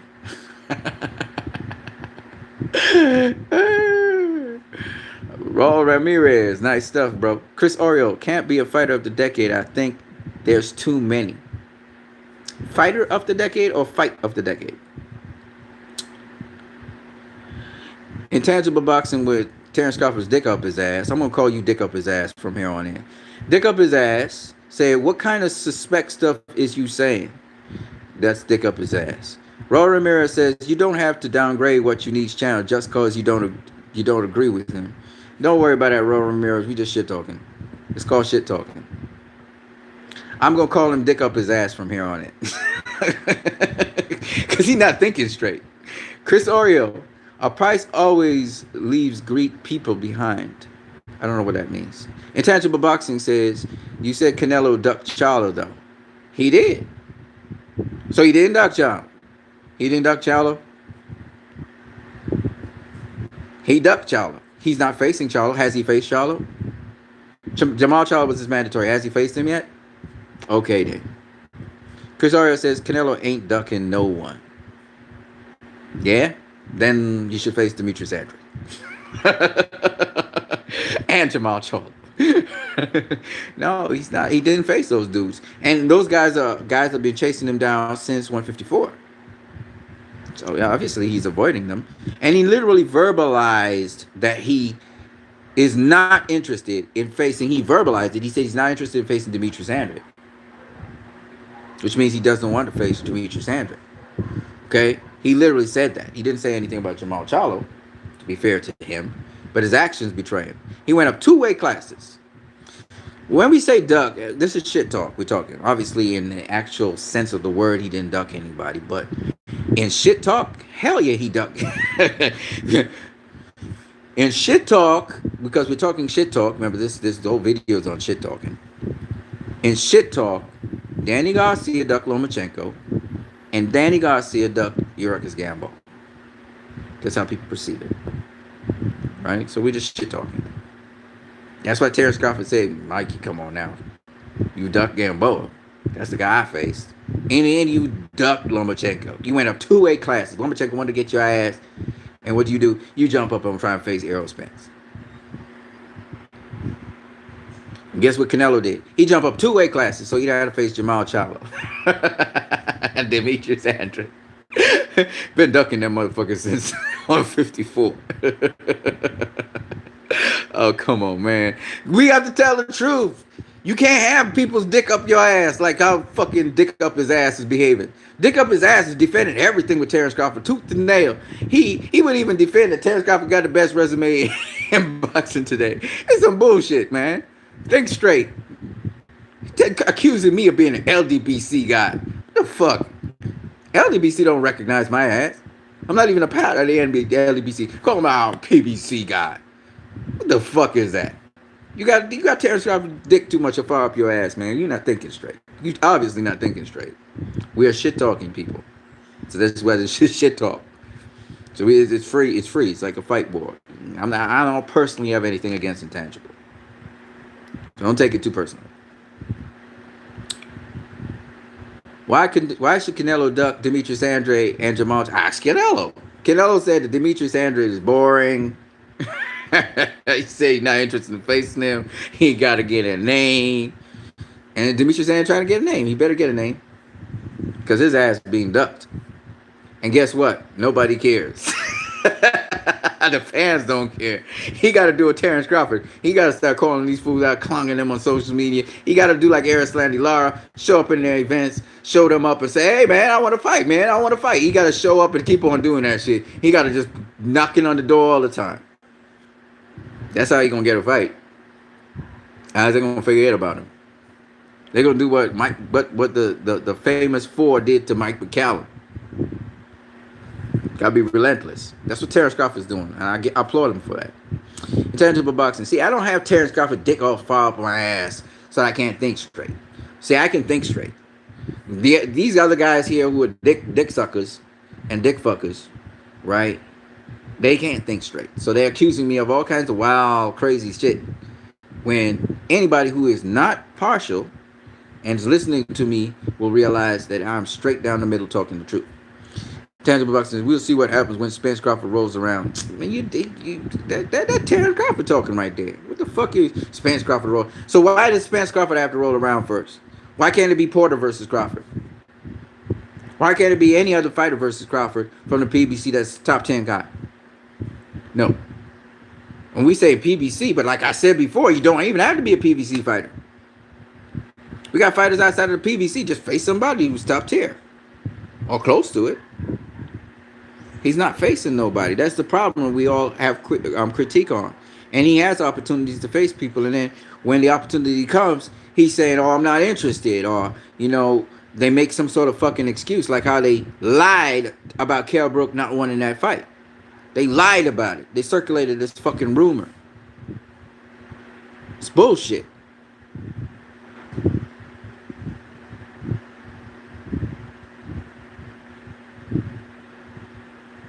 Lauren Linares was the number one lightweight in the world. That's the point. Whether you want to call him linear champion or not, I don't give a fuck.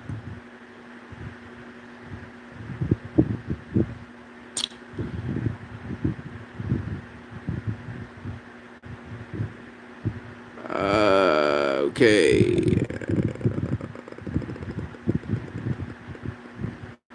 What the fuck? Listen to this, people. I'm going to actually verbalize what the fuck dick sucking intangible boxing said. We'll see what happens when Spence Crawford rolls around. First of all, it don't have to be Spence Crawford. It could be Porter versus Crawford. That's the first point. There are other PBC fighters out there where you can make fights with. I'm absolutely confident on the result. Good for you. You was absolutely confident that Harrison would beat Charlo. And then you got heartbroken. And you started crying like a bitch. I am just frustrated at the PBC taking every measure to create their League of Fighters. This is as fucked the hell up as I've ever heard. You are frustrated that the PBC's forming their League of Fighters. What the fuck does that mean? You should be frustrated that the UFC's in existence then. People are progressing. It's called Premier Boxing Champions. They have their League of Fighters. That's a problem? Get the fuck out of here. Why would you be frustrated about that? Man, that dude's dick is far up your ass. That makes no fucking sense at all. Think about what you just said. That's the negative thing, that they have a League of Fighters. That's negative that you have a League of Boxing Fighters. That's the craziest shit I've ever heard come out of a fan's mouth. There's nothing wrong with having a League of Fighters, dumbass. Especially if those fighters can take almost any fight and determine their destiny. That's a great thing.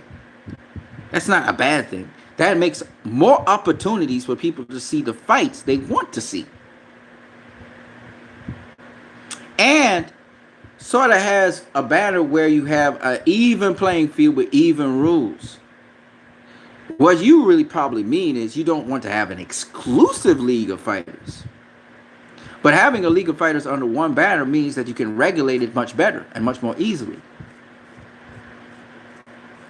It's a great thing for boxing. We just seen Mikey Garcia make a fight with Jesse Vargas, which something would never have happened before, with a one contract deal with the Zone. What are you talking about? It's a great thing for boxing all around. Now you can actually have the fights you want to see. It lays the blueprint for that. You just said some the dumbest ass shit I've ever heard in my life. Regis Prograis was able to go onto the Zone and fight Josh Taylor because of Premier Boxing Champions.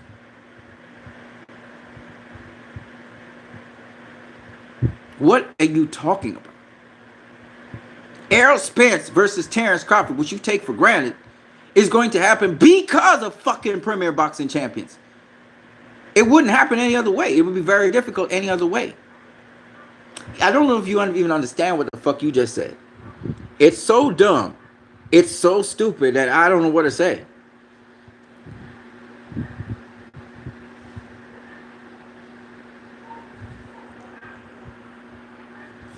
I'm amazed at how people, their fandom can make them say some really dumb ass shit. Dumb ass shit. Period. Going through this. I gotta drink some water, man. I got a headache. I think it's because of the ice cream I used. Which was good ice cream, but I think it was too sweet.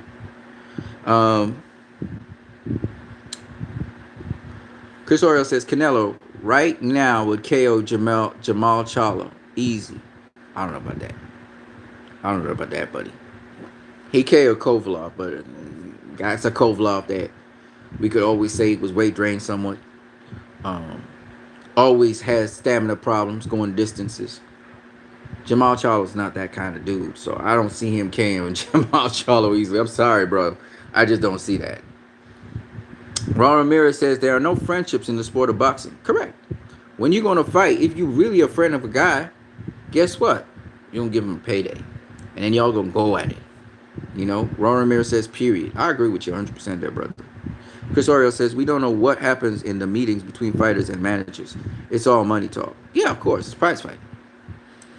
Why it took so long between Pac and Floyd? Because Pacquiao didn't want it. He was talking like he wanted it, but he didn't want it. Or should I say not Pacquiao? Sorry, Bob Arum didn't want it. You know Bob Arum protects his fighters. Chris Oriel, one thing is that the commentators hype a fighter. Another one is the reality. Thank you very much. Thank you. Thank you. Thank you.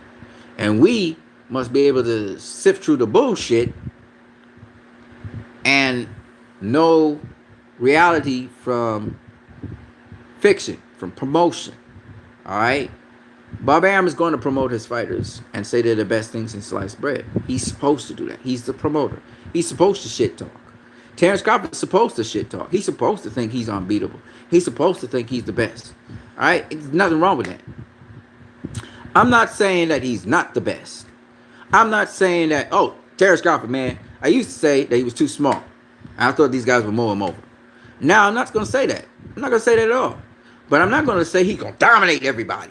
Yeah, he's the best. He just taunts everybody. I had to have his dick in my mouth to do some shit like that. I'm not going to say that. Make the fights happen, though. Make them happen. But they're competitive fights, all of them. Very competitive fight. And Terrence Crawford acknowledges that shit. He acknowledges that Danny Garcia is a competitive fight. He knows that. He knows that Errol Spence is a competitive fight. His trainer's talking shit. Bomac be saying, oh, that's the easiest fight in the world. But we all know it's not an easy fight. Who we kidding? Tangible Boxing says, bro, I watch those guys, but he means my guys I like. Dude, just shut up. Intangible Boxing says 4 divisional championships, 5, 2, 1 title fights, not overhypes. 4 divisional championships. Who is that you're talking about now? 15 and 2 in title fights. Are you talking about Chocolatito or something? He overhyped. Sorry, buddy. He's overhyped. His style is vulnerable. And whatever his name is wrong, Visai or whatever his name, exposed him. Exposed him. And he was exposed since Juan Carlos Francisco Estrada exposed his ass. Then Carlos Cuadras exposed his ass. They never got the decision, but they exposed him, and then Wrong V-Side finished him off. He's done. Put a fork in him. He's done. He done. And the thing about it was, he was asking for more money, and they and the promoters and said, "Oh, you think you untouchable? Okay, we got a guy. We got a guy that'll whoop your ass." And they put him in there with Wrong B-Side. He was talking too much. Should have shut the fuck up and just let him go with the program. He'd have been unbeaten all out. Chris Oriole says, "Don't get emotional, guys. Y'all better than that." Intangible Boxing says, "Overhyped. Boxing debates get me fired up." Yeah, right. Nope, it's not boxing debates get you fired up. You got Terrence Crawford's dick up your ass. Chris Oriole, he's laughing. Chris Oriole says, "Don't. Everyone has one." Y'all funny, man. Y'all funny as fuck. Y'all gotta pull facts. Y'all not pulling facts. That's what's the problem with Terrence Crawford. And I'm not mad at Terrence Crawford. I'm gonna tick off dick sucking asses off though. I'm gonna tick y'all off every time. That's why y'all come out, "Oh, you're a PBC lover." I never heard you talk bad about PBC fighter. Yes, I have. Many times. I've talked about Deontay Wilder. He ain't faced nobody. I've said that. He a PBC fighter. "Oh, but you ain't talk bad about none of those welterweight PBC fighters." Danny Garcia got beat by Mauricio Herrera. Fought Rod Salka after, instead of rematching Mauricio Herrera. Y'all forgot about that? Oh, woo. Suddenly forgot about it. Errol Spence. Oh, wait a minute. Errol Spence. Didn't I trash talk Errol Spence a lot?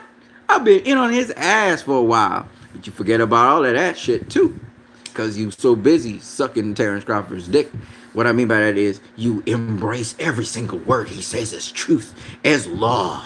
And you suddenly look at the PBC as your enemy. For reasons unknown to me, because you feel that the PBC is freezing out Terrence Crawford.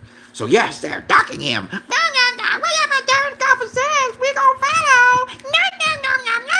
No. And you started sucking his dick. Then you said, "No, sucking his dick is not enough. I need his dick up my ass." So you started getting buggered by him. And Terrence Crawford just be talking shit. He's just shit talking. That's all he's doing. He's trying to get a fight. That's all he's trying to do. He don't care what he say. And Bomac don't care what he say either. He's trying to get a fight. So be chirping away. And you actually take what they're saying very seriously.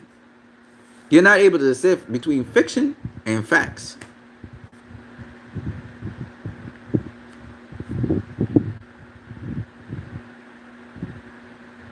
I am a Terrence Crawford fan, by the way. For those of you who don't know, I actually like him. I thought he did a great job on Felix Diaz.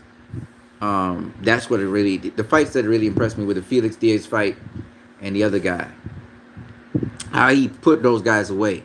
And those guys were using shoulder roll defensive stuff. They're not the greatest fighters in the world, but they solid. So that's what impressed me about Terrence Crawford. And he's gotten stronger. So I'm really impressed by him, to be honest with you. But he needs real challenges. And those guys in the PBC are the guys who present a real challenge to him. You know, and the fact that you guys are trash talking those guys and trying to put them down shows me that you know they are absolute threats for him, and you want to see those fights. Not just the Errol Spence versus Terrence Crawford fight, because as I said before, I don't think Errol Spence is the best. I don't think he's the most accomplished of the welterweights. You know, I think that he's going to have challenges against each one of them. Danny Garcia is going to present a challenge to him. Keith Thurman would present a challenge to him. Manny Pacquiao would present a challenge to him. You know, these guys are going to present challenges just like they would to Terrence Crawford. Sean Porter presented a serious, heated challenge to him. And I wouldn't be surprised if Sean Porter does the same thing to Terrence Crawford. I would love to see if Terrence Crawford could prevail over Sean Porter. Sean Porter would be the B-side in the whole thing. He'll have to really beat down Terrence Crawford to get the win, but because he'd have to go across the ESPN to do that, I'm pretty sure. So that's why Sean Porter would like a good offer based on his worth and everything. That's a good fight, though. It's a good fight. Terrence Crawford versus Sean Porter is a very good fight. Solid fucking fight. Love to see it. But Porter is not somebody you're going to just walk through. He's a problem. I'd like to see if Terrence Crawford could do a better job against Shawn Porter, a cleaner job against Shawn Porter than Errol Spence did. It's going to be harder for him because I thought Badger Jack beat Jean Pascal, for example. All right? Jean Pascal was the A side, so he got the decision. Did knock down Badger Jack, and he knocked him down hard. So I give him his props for that. But the same thing could happen with Terrence Crawford versus Shawn Porter. He's going to be the A side because Shawn Porter going to have to come across by his territory. Play to some of his rules. They may have to negotiate whatever rules they want to negotiate. You know what I mean? Porter trying to get the Pacquiao fight. Pacquiao hasn't chosen who he wants to face in that. You know? Let me show you how this looks. Imagine Manny Pacquiao picking,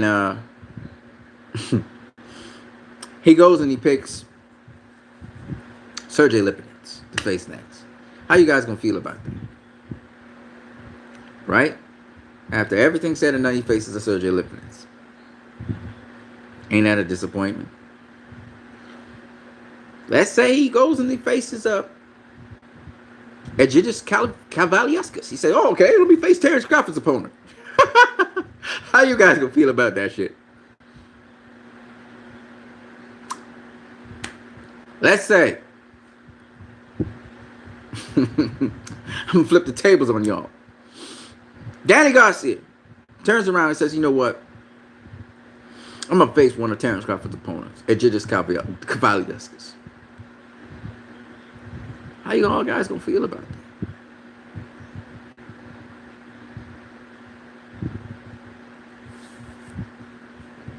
Or rematch Amir Khan. I'm gonna rematch Amir Khan. How you guys gonna feel about that?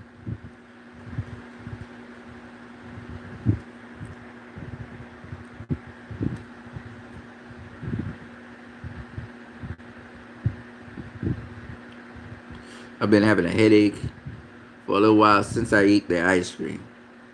Could be too much sugar in my blood or something. Gotta drink some water. Could be I'm too dry.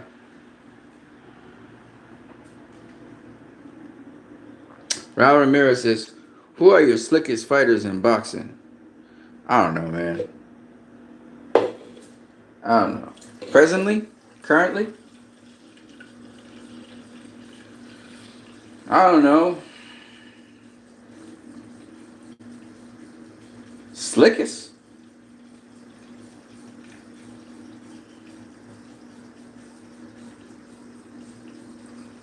I don't know.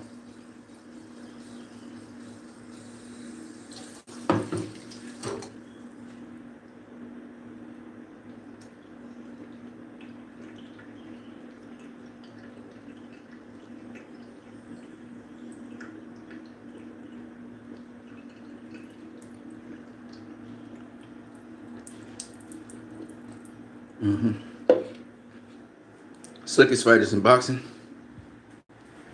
I can't really say.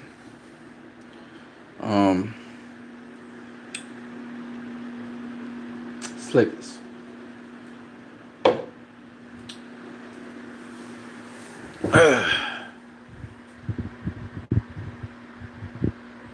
Slickest fighters in boxing. I don't know. That's a good question. I don't know. Who are your slickest fighters in boxing? Raul Ramirez. Well, you guys really talk a lot, man. You guys talk a ton. Oh, Jesus Christ. We got everybody here. Oh my God.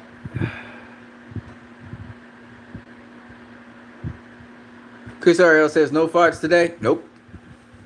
Raul Ramirez says, to be honest, you did call Lamont a legend earlier on in the live stream. Maybe you forgot. Okay, well, take that back. He's not a legend. Pacquiao's a legend. Lamont fought some good fighters, though. He fought some good fighters. I over-exaggerated there. He's not a legend. Pacquiao's a fucking legend.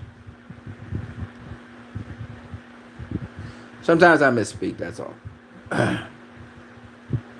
Chris Ariel says they rubbed Felix with Peterson. Yeah, I can hear that. Tangible Box says, yeah, Felix got jobbed.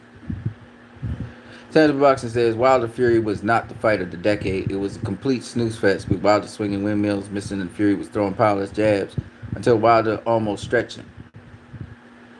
That's the point. He got up from being stretched, almost stretched. There was drama in the fight.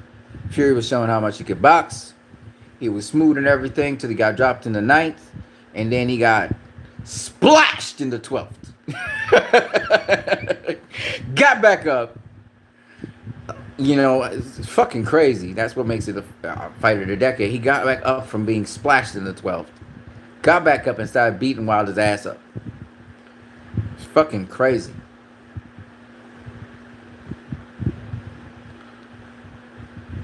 Raul Ramirez says Canelo is so afraid it's ridiculous. What, of Demetrius Andrade and Jamal Charlo? I guess. He's in another weight class. He hasn't gone back down to middleweight. He's going to be super middleweight. He's not going back down to middleweight.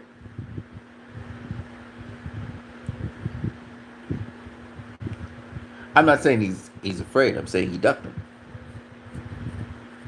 Y'all really, I don't know what. Y'all on a fanboy shit, man. Y'all on fanboy shit. I'm a fan of Canelo, but I ain't a fan of Canelo like that. I acknowledge his skills. I acknowledge his ability. But a duck is a duck is a duck. Quack, quack, quack, quack. And he ducked Jamal Charlo. And he ducked Demetrius Andrade. He ducked him. I always wanted to say that. So I'm saying it now. It's shit talk. This is a shit talk session. We're just shit talking. He ducked Canelo. And he ducked Demetrius Andrade. Y'all can say what you want. That's what I believe.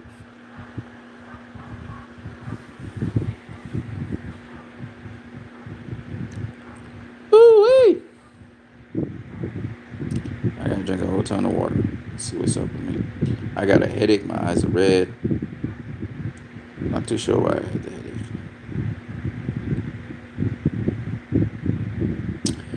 Mike Alvarado is the real fighter of the decade. Everyone ducked him for years. He was the most feared in that division. Mike Alvarado knows how to use that shoulder roll with switch stances.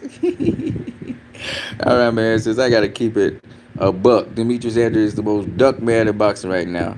If he wants the Canelo fight, he better pull up on him like Erislandy Lara style. I'm telling you, man. Pull up on a motherfucker.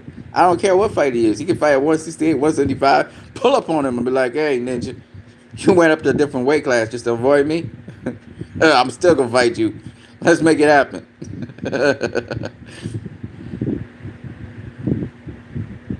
Who do I have versus Canelo versus Charlo? Even though I got Canelo, because Charlo, you know, fights more like Sergey Kovalev and shit. Charlo going to give him some problems with his reach a little bit, you know, but Canelo knows how to kind of handle that shit, though. Truth is objective. Yes, exactly. It's not subjective. And we have to be as objective as possible. We can't be sucking people's dick. And that's the problem. Tangible Boxing says I wasn't crying. Well, he was crying like a little bitch.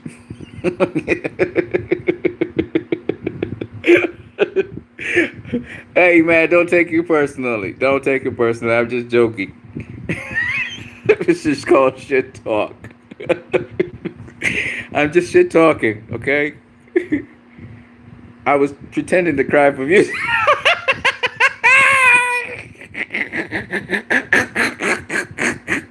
I was pretending to cry for views, just being real.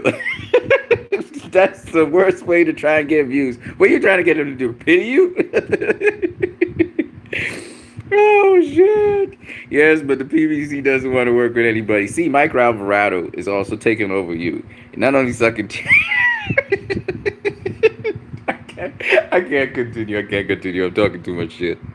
I'm talking way too much shit. I'm about to say something really dumb. Oh, my God. I'm done. Oh, my God. I was about to say something really silly.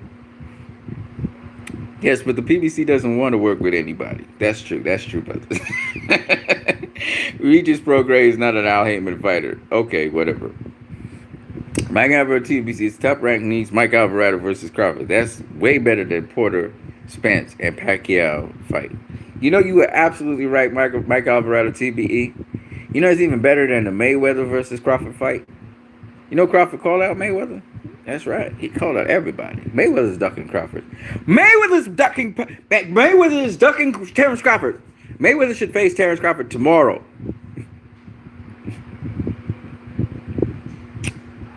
Hashtag facts.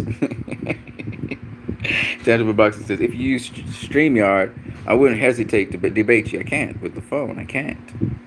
I have to use a laptop to get StreamYard.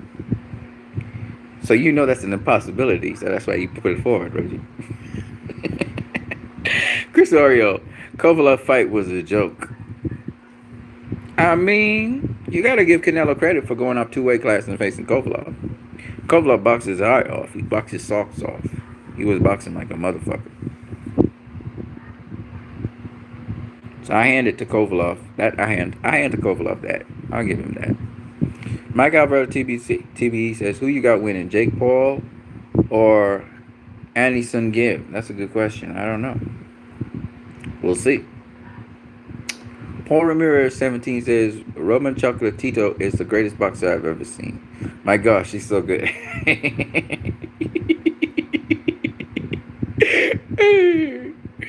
Oh my God. Chris Oriole, I mean, you and Intangible would make a better job commenting fights. His punk ass is getting in trouble. His punk ass is in trouble. Oh, Chris Oriole. I've seen soccer arguments that finish with knives flinging. It is true. Fans do that shit. Back over TV. They'd have to rate our commentary rated R. Me and Intangible be commented on fights, especially if it's a Crawford fight. Crawford versus Errol Spence, for example. Oh! Crawford just hit Errol with a right uppercut. Fuck him up. Fuck him up, Terrence. Fuck him up, Terrence. That shit would be funny. It would be lit as fuck. Oh, God. It'd be better than any UFC commentary. I can guarantee you that. Oh, my God. Mike Alvarado TBE says, Mike Alvarado is the slickest, best defensive fighter in boxing. Okay. I hear you. He was talking about slick fighters. Chris Oriole, one thing I don't get is when everyone is saying Pac-Man is on steroids, and when he got jumped at PBC, everyone got suddenly quiet, even when he avoided testing with Thurman.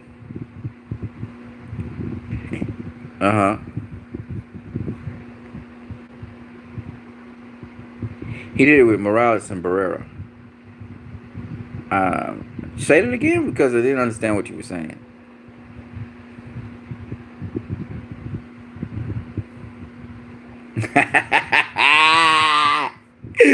Intangible says Ruslan's ability to slip the jab is remarkable. Even Chris Oriole is laughing about that shit. Chris Oriole says Rios, yeah man, Rios is he's skilled like a god, man. He's slick as fuck. He eats punches with his face. Mike Alvarado says someone like a Manny Pacquiao ducking Mike Alvarado proved how dangerous Mike Alvarado truly is. Oh man, this guy is y'all just straight up funny, man. Brandon Rios gave Danny Garcia problems. Yes, he did. He gave him serious problems. Man, Danny be hitting him with every single punch in the book, and Brandon would go nowhere, just laugh at him and keep on coming. Oh my God. Listen, Raj Salka is one of the greatest boxers of all time. Jumped up 2 weight classes to face Danny Garcia. Took that knockout like a man. Woo! Came back and he's fighting still to this day. To this day. Oh my God. Jeez. It's so funny.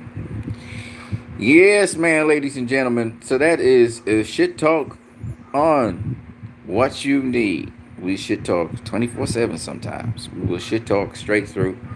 And Terry Crawford's fans threw down the gauntlet, baby. He did it in gangster style. He threw down the gauntlet. I loved the shit talking. It was great, entertaining. I think, as like I said before, I think Terrence Crawford's doing the right thing. This is how you get your fights. You got to keep your mouth out there. You got to stay relevant, and you got to press for those fights. And that's what he's doing. And it's the good. It's the good. It's the best way to approach it. We should talk right back just to give him some shine, give him some light, keep his name, keep some buzz on him, so that he can get those big fights. You know, that's what we hope for, and we're hoping for the same for Demetrius Andrade, that he will get some of those big fights, and Jamal Charlo. Them two guys, man, they ain't getting the fights, man. They're just not landing the fights. And I feel for those guys. I feel for Terrence. I feel for Demetrius, and I feel for Jamal Charlo. Real talk, no bullshit aside. I feel for those guys, and I'm hoping that those guys get the big fights that they deserve to get. You know, so we'll see what happens with 2020. I hope Terrence keep the buzz up, keep talking, keep running his mouth, because that's the only way he's gonna get some shine. Bobby Arum not gonna help him. You know, and looks like he might get the Sean Porter fight. They might be able to work that out, because he threw the gauntlet down on Sean as well. He didn't hold back on nothing. So he might get the Sean Porter fight. I hope he does. I hope they can work something out. And Sean Porter can face him. I would like one of them guys to face him, man. He need a good name under his resume. Win, lose, or draw, he just needs a good name. And so, because all them other names he had, them guys, I mean, let's be real, man. We real talk here. Them guys get washed by them current top tier welterweights, you know. Amir Khan being avoiding them top tier welterweights for a reason. And them top tier welterweights want him. Keith Thurman wants him. You know, Keith Thurman actually wanted him. A lot of guys want him. Kell Brook, been dogging his ass. He might get the Kell Brook fight, though. Kell Brook might get that fight, finally. Looks like he might land it.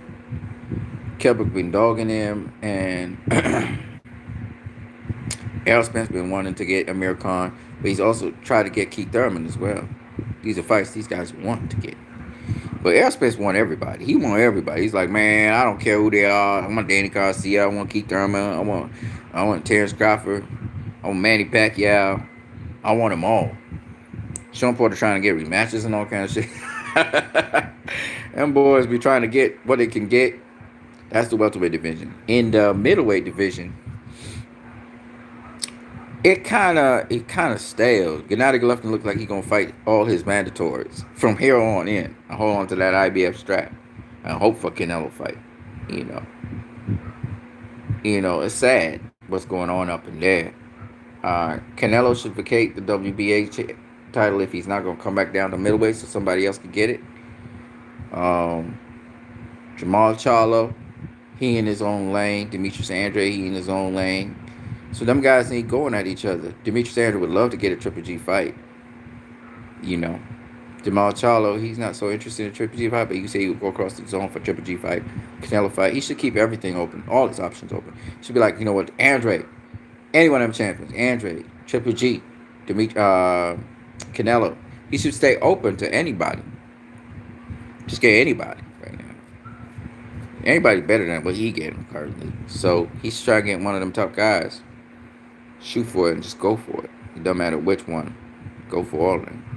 Andre be putting on for an offer, allegedly, on the table for him. He should just jump at it and just go for Demetrius Andrade.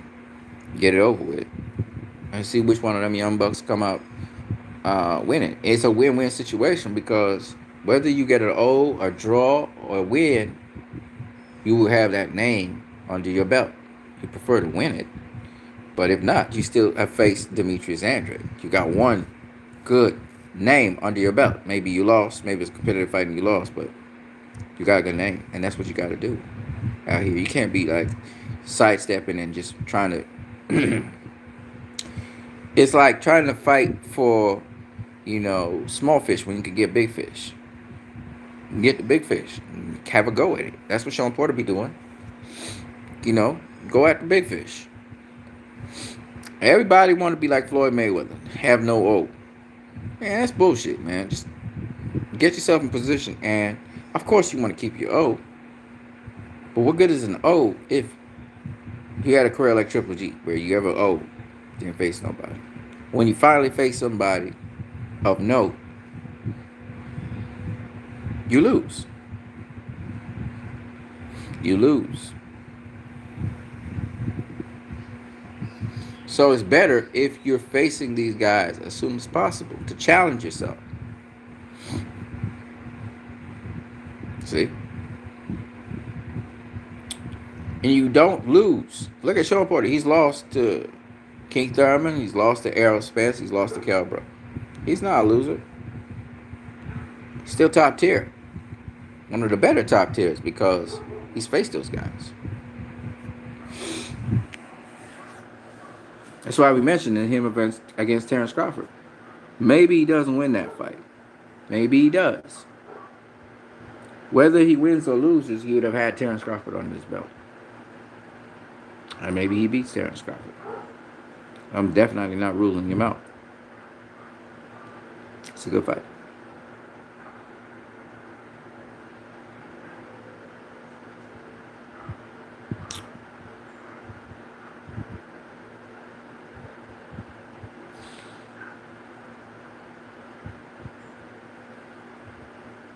Mike Alvarado is saying all kinds of shit talk.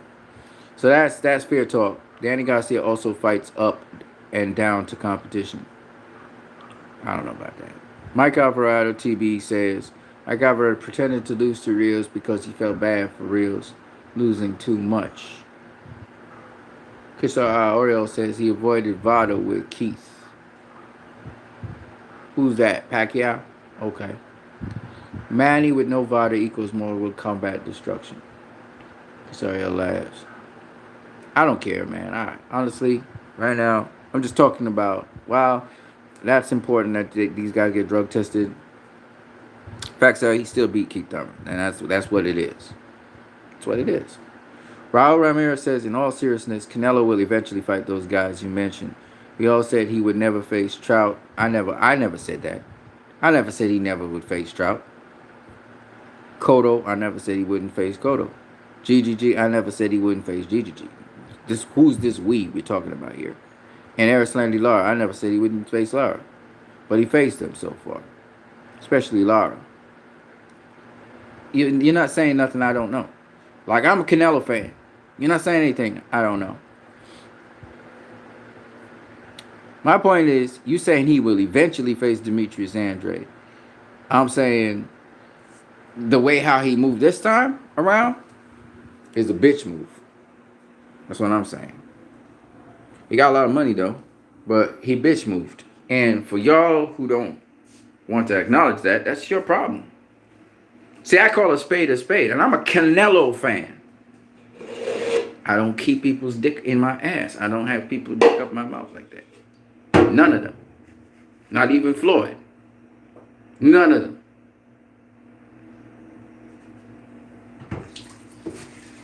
I'm not a fanboy.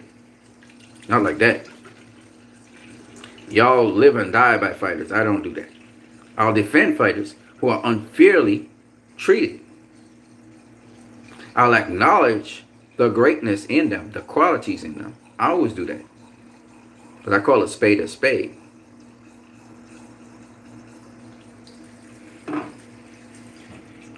And he said with his own mouth, he's not interested in facing Demetrius Andrade. Which means he does not want to face Demetrius Andrade. Then he went on to give a bullshit excuse, which none of us buy, that Demetrius Andrade is boring. That's bullshit. He's been knocking down every single opponent he's faced so far. Every single opponent. Outboxing them. So I don't believe that bullshit, and that's how I know he really ducked Demetrius Andrade. Because he's saying all kinds of shit. He's not the only person to duck Demetrius Andrade, but he's ducking him. And to further make that point, he's not going back to middleweight anytime soon. Or ever. He's completely ducking Demetrius. He don't even want to entertain the notion that he have to face Demetrius Andrade. Okay? He's ducking him. And if you guys don't see that, I don't know what to say. And that doesn't make me any less of a Canelo fan. It doesn't mean I don't like Canelo. But I acknowledge the truth of the situation. He don't want to face Demetrius Andrade. He's not the only one. Gennady Golovkin turned down the opportunity to face Demetrius Andrade.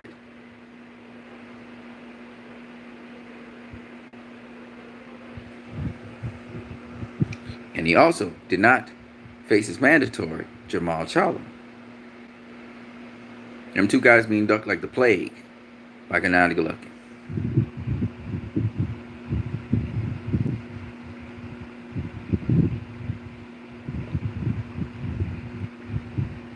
It's the truth. I'm not lying.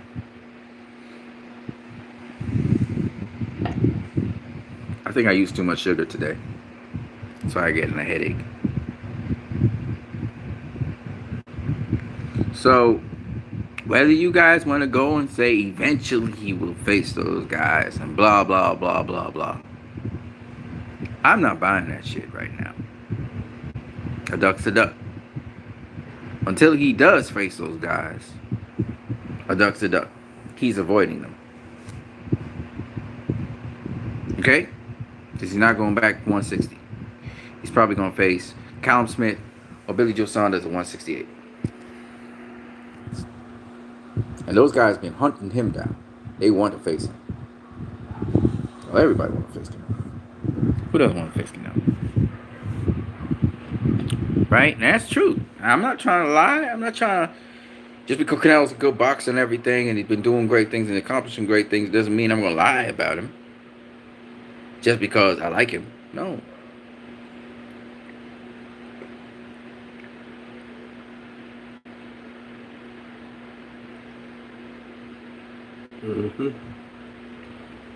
Stomach giving problems. I have a headache. Okay, we're going to hydrate the shit out of myself. I did have gas this morning. I did eat late. That makes sense.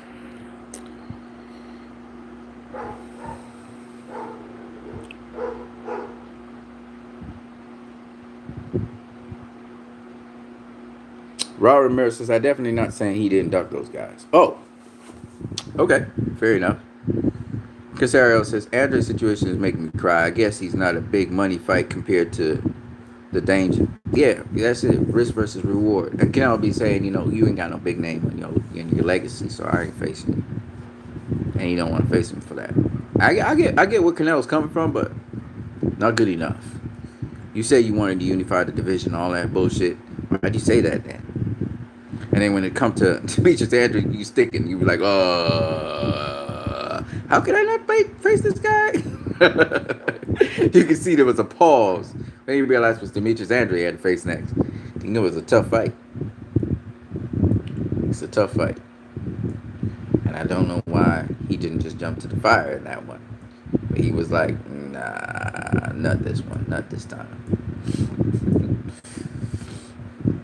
And when you second guess yourself like that, you shouldn't go in a fight. So he decided, I'm not going to face this dude right now. I don't feel confident enough I can really pull this out. It's just going to be too tough for me.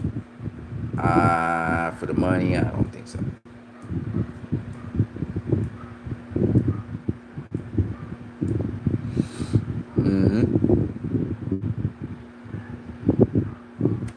Tangible Boxer says, Andrew is tough for anyone. Chip, duh.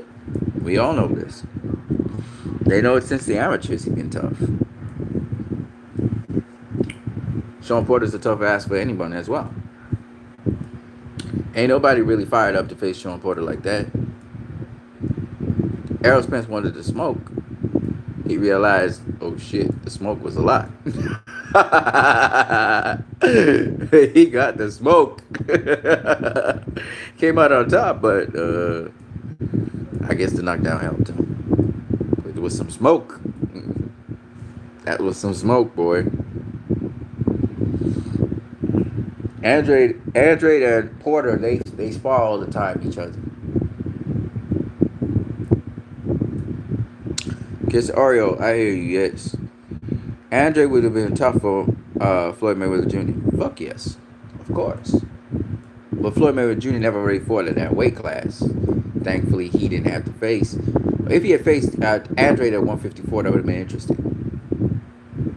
That would have been an interesting fight. Mayweather got a lot more experience, though.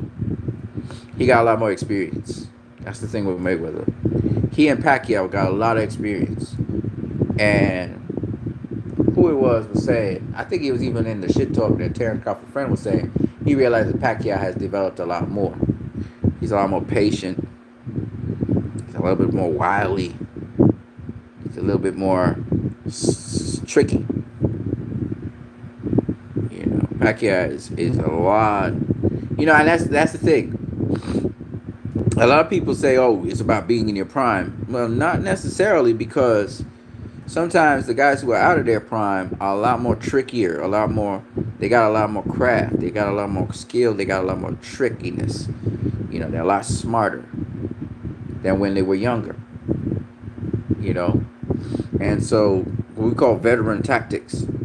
That's why I always say I thought that Gamboa is actually, amazingly, I think he is Gervonta's best win to date. Doesn't say much about his competition, but it does say this. Because Gamboa's veteran tactics, Gamboa was able to last 12 rounds. You know?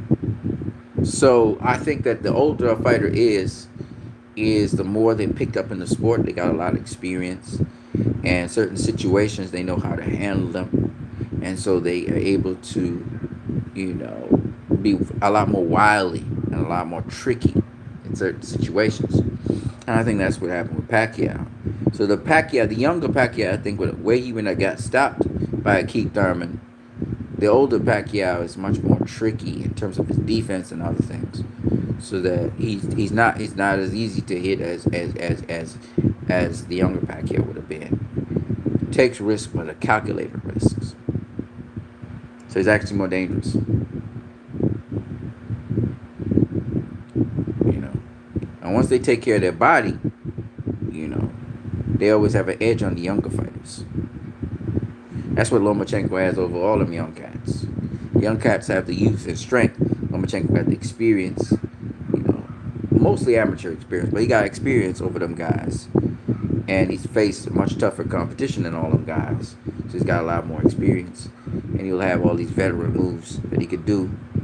Even though he's been in the game with less fights than most of them guys, he'll have a lot more veteran moves than them younger guys. That's his advantage. Same thing Canelo have over the rest of his competition right now. He got a lot more veteran experience at the top tier level.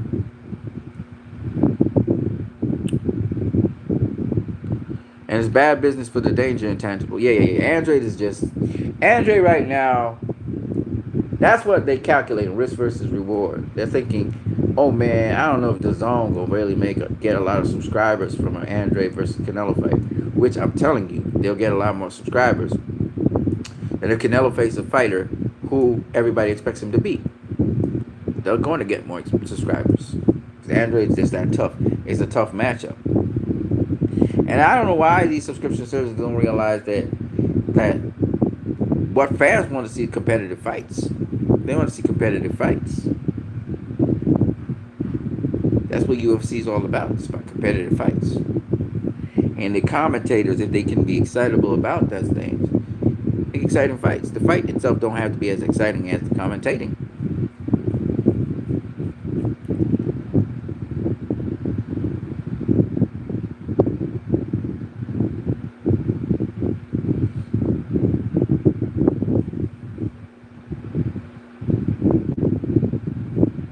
Tangible Boxer says, I want no Terrence debate next stream.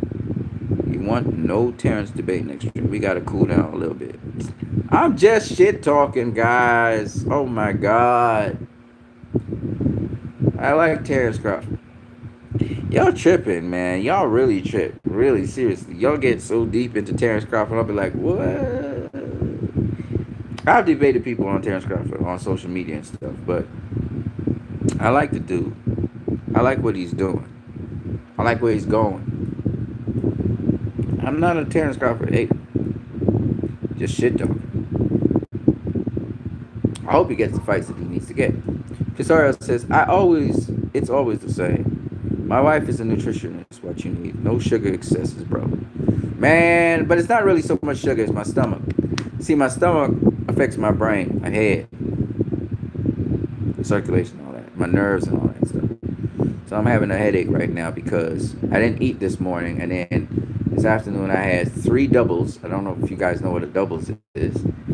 I explained it to you. It's kind of like, it's you guys don't even know what roti is, do you?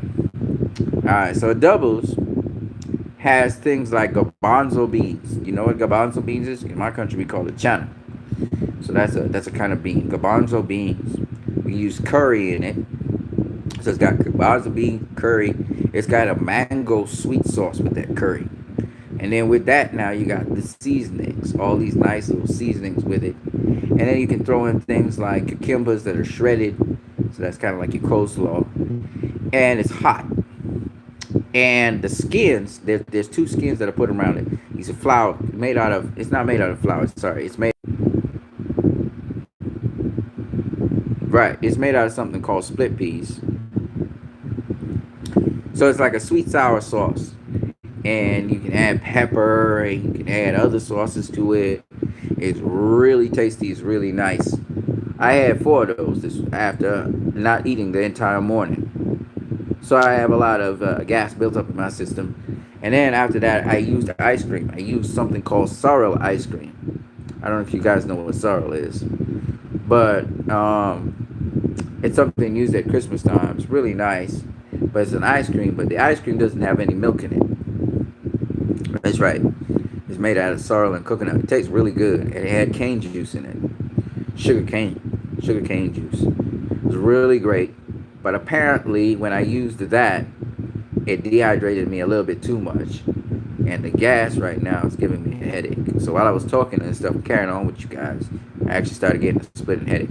But how do I know that the headache is associated with my stomach? It's because when I talk, the gas is accumulating right in my throat up here. I'm refluxing and the gas is coming up here and it's hurting. That's how I know it's my stomach that's really the problem. That's causing my head to hurt. But don't worry, I'm just drinking water and it'll settle it down. I should have also cooked some food on the slow cooker, but I did not. So I'm going to have to do that in a minute. For real, dude. Javante blows up huge. He was actually in the same camp, Danny Jacobs' former trainer camp, and they was calling him Fat Boy. That dude had to lose a lot of weight just to come down.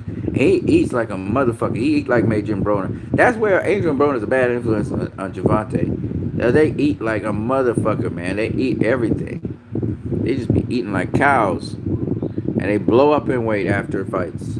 Then he has to do a weight camp and all that shit.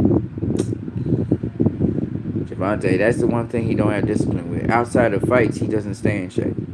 He don't stay ready.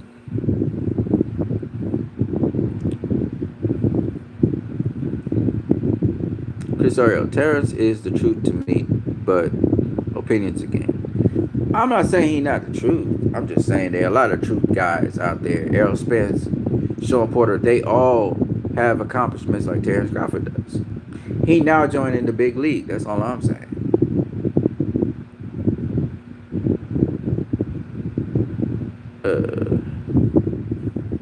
I saw a video of Errol all drunk and comatose, man. That's the other thing with Errol. Errol be drinking too fucking much. He need to chill the fuck out. Terrence and them got good intel on Errol in that respect. That's one thing about Terrence. He stay in shape. He stay ready. In great shape. You just gotta keep it up. He's doing the right things.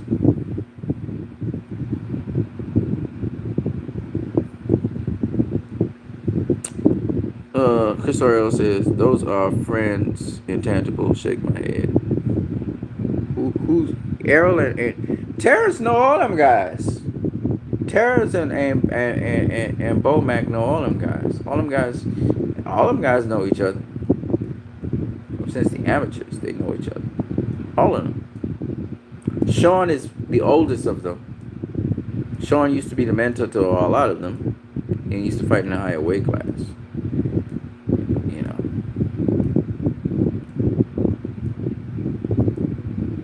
Sean is actually older than Terrence. Errol. And Errol came up under Sean for a period of time. People don't know all this shit about big players.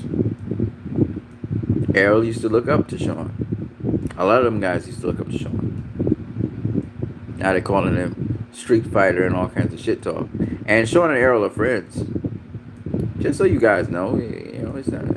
There's no animosity between those guys. They just do their ego run thing and they shit talk each other, but because they feel they're the best and they're number one. But there's no real hate between them. I just be messing with you guys because I'm just shit talking. That's all I'm doing. Don't take it personally. I'm just shit talking. When I'm not shit talking, you guys realize I'm just chill. If you need any help, just let me know what you need. Ah, that's so thank you. So that's so kind for you. I touched my heart for a minute there. No, I'm good. I'm good. My headache is subsiding a little bit. You see my eyes are red as well? My eyes are red for this very same reason. When I'm very animated as well, my blood. Because remember, your stomach affects your blood flow. It also affects your nervous system. So as you can see, my eyes are red because my blood flow is kind of fucked up. And my nervous system is also fucked up. So my head has a pressure in it right now around it. But it'll go away. It's my stomach doing that. I know, I had a lot of stomach problems before. I'll be good. Man, it was nice talking with you guys. A very spirited discussion. We shit talk all the way through. Intangible, I don't think you're sucking anybody's dick, literally speaking. I'm just saying that you're not literally sucking. What I mean by that is sometimes I think you take it too personally with the fighters. Trust me, it's not that deep. Terrence is just shit talking. He's shit talking Danny. Notice he didn't even talk about how Danny ducked him or anything. He was just talking facts, which are true. Mauricio Herrera did beat his ass. Okay? I don't think that Danny ducked Victor Bustos. I didn't see any reason for him to duck him, but maybe he did. But like I said before, I'm very sure, I'm 100% sure Mauricio Herrera beat him. That's a fact. And obviously, you know that I do criticize PBC fighters. I criticize every fighter. Okay? Even fighters I'm fans of, I will criticize them. Down to Floyd Mayweather, I have criticized.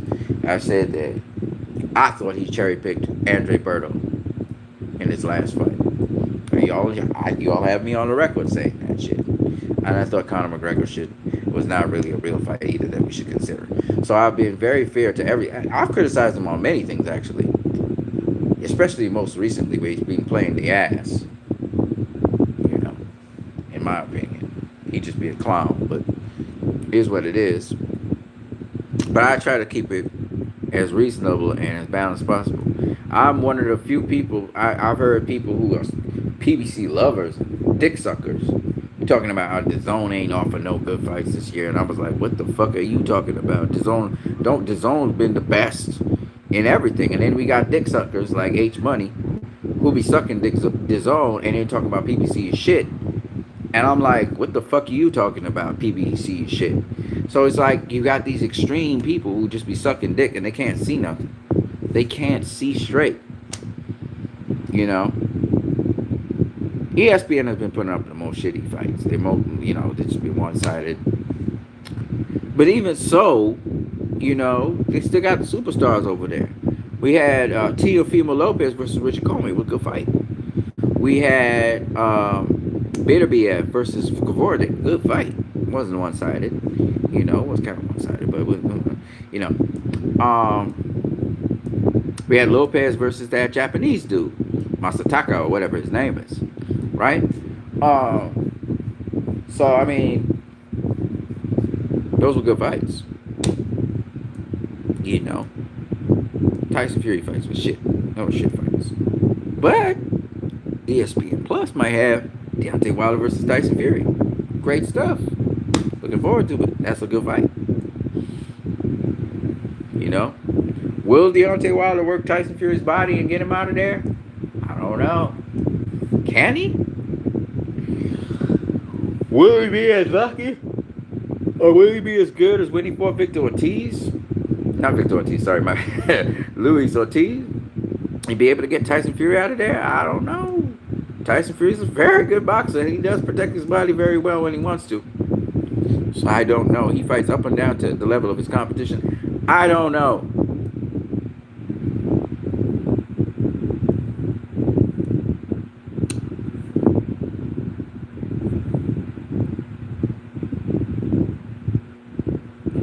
I mean the club guys. What club guys? The guys from the club taking advantage from Errol is sad. Oh yeah, yeah, yeah. I'm telling you this. Errol Spence is not an easy fight for anybody right now. He proved he could box. He proved he could bang. He proved he's a dog. He proved he rumbled with the best of them. You know, dropped Sean Porter. Let's not forget that. So he's a tough ass for everybody. But I would say this, that I look forward to all those fights. I want all them guys to rumble with everybody in the welterweight division, just like how I want everybody to rumble with everybody in the lightweight division. I want to see it all. I wish they had a round robin series like how they had with Donaire and Naoya Inoue. It was a good fight too. It was a good fight. That was a fight of the one of the fight of the year candidates. Inoue versus Donaire. That was a hell of a fight. Hell of a fight. You know. And I'm not an Inoue fanboy like that. That's what I'm trying to tell you guys. I'm not a Donaire fanboy like that either. Did I think that Donaire won? No. I did not think he won. He got dropped. He's not going to win the fight, but it was a close fight. I thought Inoue won the fight, but it was a close fight.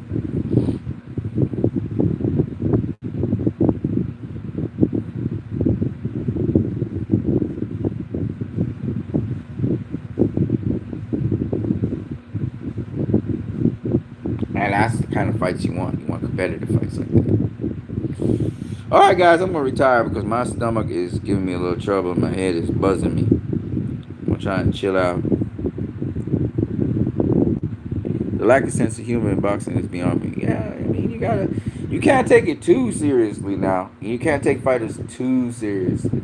The one thing, though, I don't like is when people go in on a fighter and that fighter actually did well. And I like how Intangible Boxing actually defended Gervonta Davis versus Yuriorkis Gamboa. Because a lot of people went in on Gervonta. People just like to hate, I guess. They went in on Gervonta Davis, and I'm like, why are you doing that? I mean, come on, man. Don't do that one. I went in on Gervonta Davis for the level of competition he's been facing. But Gamboa was solid. That was a good competition. And no, Gamboa was not spent. Gamboa was not too old. All right, he just knocked out Rocky Martinez, as everybody knocks out Rocky Martinez, I know. But the point is, he did knock him out. If he was spent, he wouldn't knock him out. He wouldn't have a 4-fight winning streak. He wouldn't have beaten Jason Sosa, who had knocked out Javier Fortuna the fight before. I mean, come on, man. No, actually, no. I'm wrong. Am I? Did Lomachenko beat Sosa and then Gamboa got him? Something like that. I can't remember what it was. But he beat Jason Sosa. All right? Jason Sosa ain't the greatest boxer in the world. I remember he dropped Jason Sosa in the second round, I think it was. Or was it the first? I can't remember. And Jason Sosa went on to fight on, go the distance. Barichel did a number on Jason Sosa, right?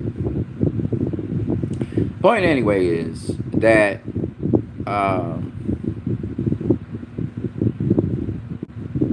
you know, he wasn't spent.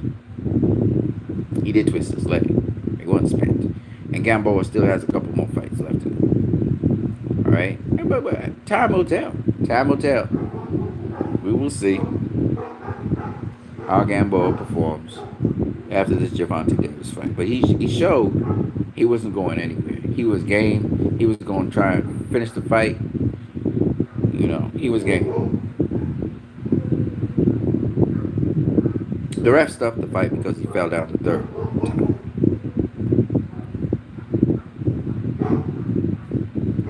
But he was game. You have to give him props for that. You should give Gamboa props for that. Because everybody felt he was dusted, he was toasted. I didn't think so. I thought it was a good name, a good fighter. I thought Gamboa was doing well in his career after the Terrence Crawford loss. And he got stopped in this fight, but he was game. And I want to see what happens to Gamboa after this. I think he's still got a couple more fights left in him. He didn't look bad. He twisted his foot. Gervonta did not give him the opportunities he wanted to get to really throw his combinations. He didn't take as many risks, though. Here's what it is. But at the end of the day, my point is, people went in on Javante, but they're giving other fighters they like a pass. You can't be doing that shit. You can't be doing that shit. You have to be as consistent as you can across the board. And somebody call you out on that shit, you should be able to take that call out. You know what I mean? You know? So that's all I'm saying. And a lot of people say, well, hey, you know, what you need, you're being controversial about this and that and the other. I don't really care. It's not like I'm invested in, like people say, oh, you're a Deontay Wilder fanboy, because I said Deontay Wilder did a smart decision by not facing Anthony Joshua when he did.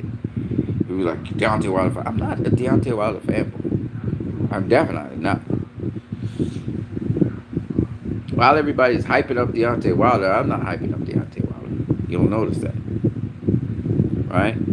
If you ask me, when the rematch with Tyson Fury comes, I'm gonna pick Tyson Fury still to beat Deontay Wilder.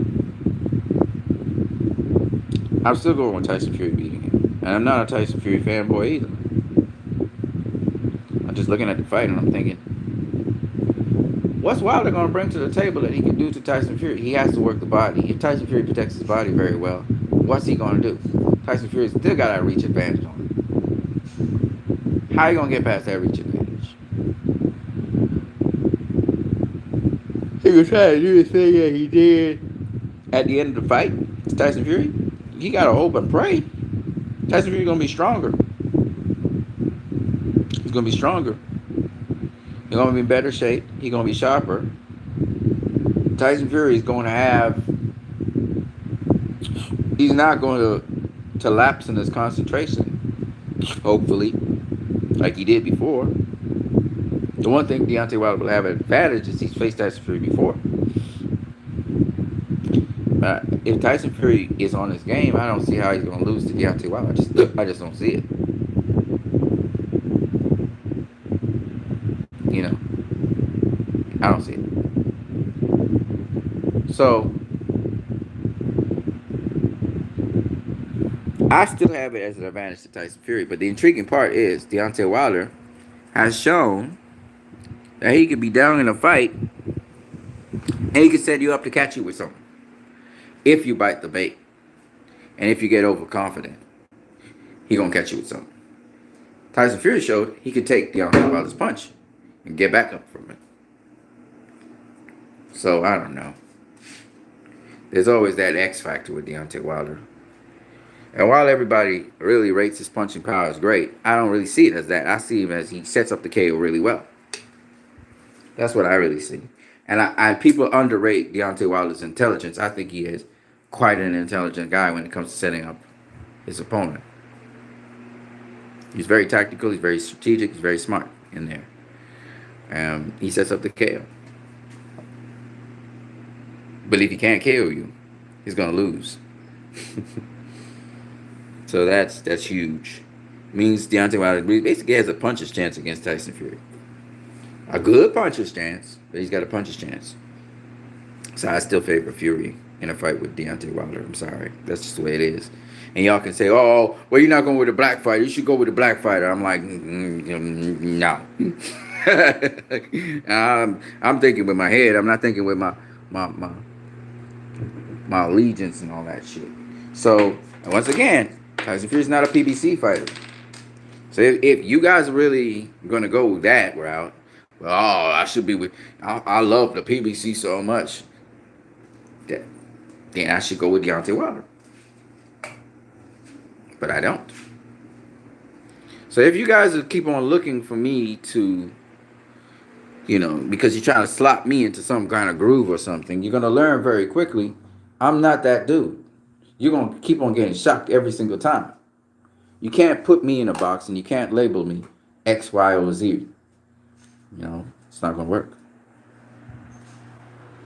Because I'm a guy who's a fan of boxing. I'm not a fan of PBC or any particular boxer so much that I give up boxing for it. No, I'm not that kind of dude. I'm not.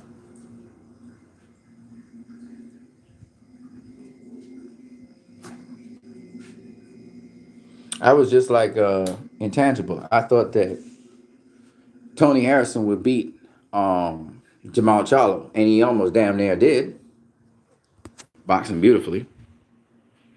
But Jamal Charlo got him to sleep a little bit. He got him overconfident, got him to sleep on himself just for the moment to catch him with that hook. Beautiful shot, by the way. But Tony Harrison was doing a hell of a job, defensively and otherwise, on Jamal Charlo. He was winning the fight, even though he got dropped. He was winning the fight. Happens, it's boxing. Maybe that's what happened with Deontay Wilder and Tyson Fury. Can't be overconfident. You always have to have your defense online. Even when you're being aggressive, you got to have your defense on point. And everybody said it. Sergio Mora said it. He said, well, Tony Harrison dropped the ball on that one. That was his fight to win. And that's true. He had Jamal Charlo's number. But kudos to Jamal Charlo for pulling it out.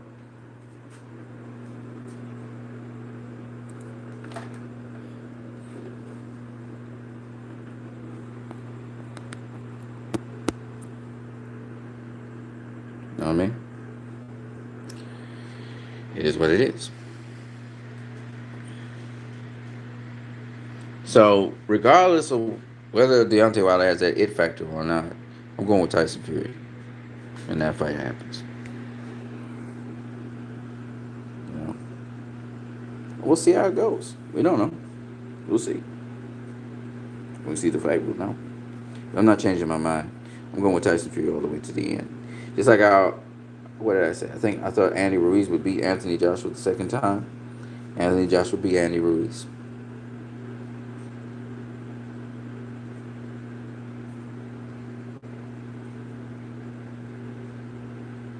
Yeah, Chris Ariel says you like Fury as well. Yeah. Wilder's getting dangerous every time. I don't know if he's...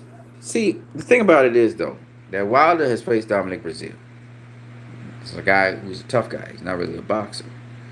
And then he rematched Luis Ortiz, who's the guy he beat. He knocked out anyway. So he really didn't say much. He looked good, but he didn't say much.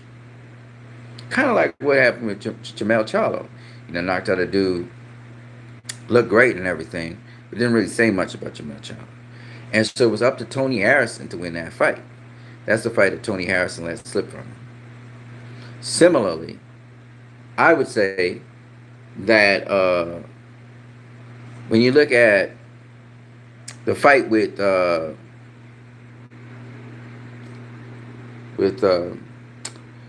Wilder and Tyson Fury, that's a fight Tyson Fury can win. The question is, will he allow it to slip from his hands? He's going to be the guy that's going to dictate. He's going to definitely dictate for almost the entire fight. Deontay Wilder cannot hang with him when it comes to boxing. The question is, will he allow Deontay Wilder to lull him into a sense of false security enough for Deontay Wilder to set him up and get him out of there? We'll see. And even if Deontay Wilder sets him up and hits him with a perfect shot, the question is, does Tyson Fury get out of there? Or will Tyson Fury get back up like he usually does and bring the heat on Deontay Wilder? That's the question we don't know. All right, so, sometimes Deontay Wilder having early success might be his own, to his own detriment. So we'll see how it all works out in the end. Because when Deontay Wilder got Tyson Fury knocked down, he started celebrating, and Tyson Fury got up from that and started whooping his ass. And Deontay Wilder had no answer for it. He was shocked. So, I mean, I don't know. Anything can happen in boxing. What if Tyson Fury drops Deontay Wilder? What happens then? All kinds of things can happen. So, I mean, it's boxing. We'll see what happens in boxing. I mean, that's the fight that's interesting. And, we rule out a lot of variables, and then things that we rule out, they happen. What if Deontay Wilder drops Tyson Fury in the first round and knocks him out? I mean, anything can happen in boxing. But I favor Tyson Fury to win. All right, guys, I'm gonna have to get out of here because my headache is starting to flame up, and my throat also starting to flame up. That means the reflux is coming up this way, and it's affecting my head, which is okay. I mean, that's part of the process. My eyes are still red. I'm gonna just try and take a chill out, relax myself a little bit, drink some water, get ready to eat supper. I think I might have to go out and buy something, so I might as well go and do that. It's a Sunday afternoon. It's a beautiful Sunday afternoon. The time, I don't know what it is. I hope you guys had a good time talking, man. Best for the new year, best for 2020 to each and every one of you guys. I'm going to catch you guys later. Hopefully, we are all alive the next time I see you. Peace to you all, you guys. Health and strength and wellness. And what you need. Don't forget, you can always donate to my channel via Western Union or MoneyGram. Even though those are old methods of doing things, you can still donate. Thank you guys for donating to me in 2019. I'm going to give a shout out to Tommy Temper and also Get This Smoke. And I'm going to catch you guys later. We're going to do some big things in 2020. Look out for it. I'm going to catch you guys later, man. Peace.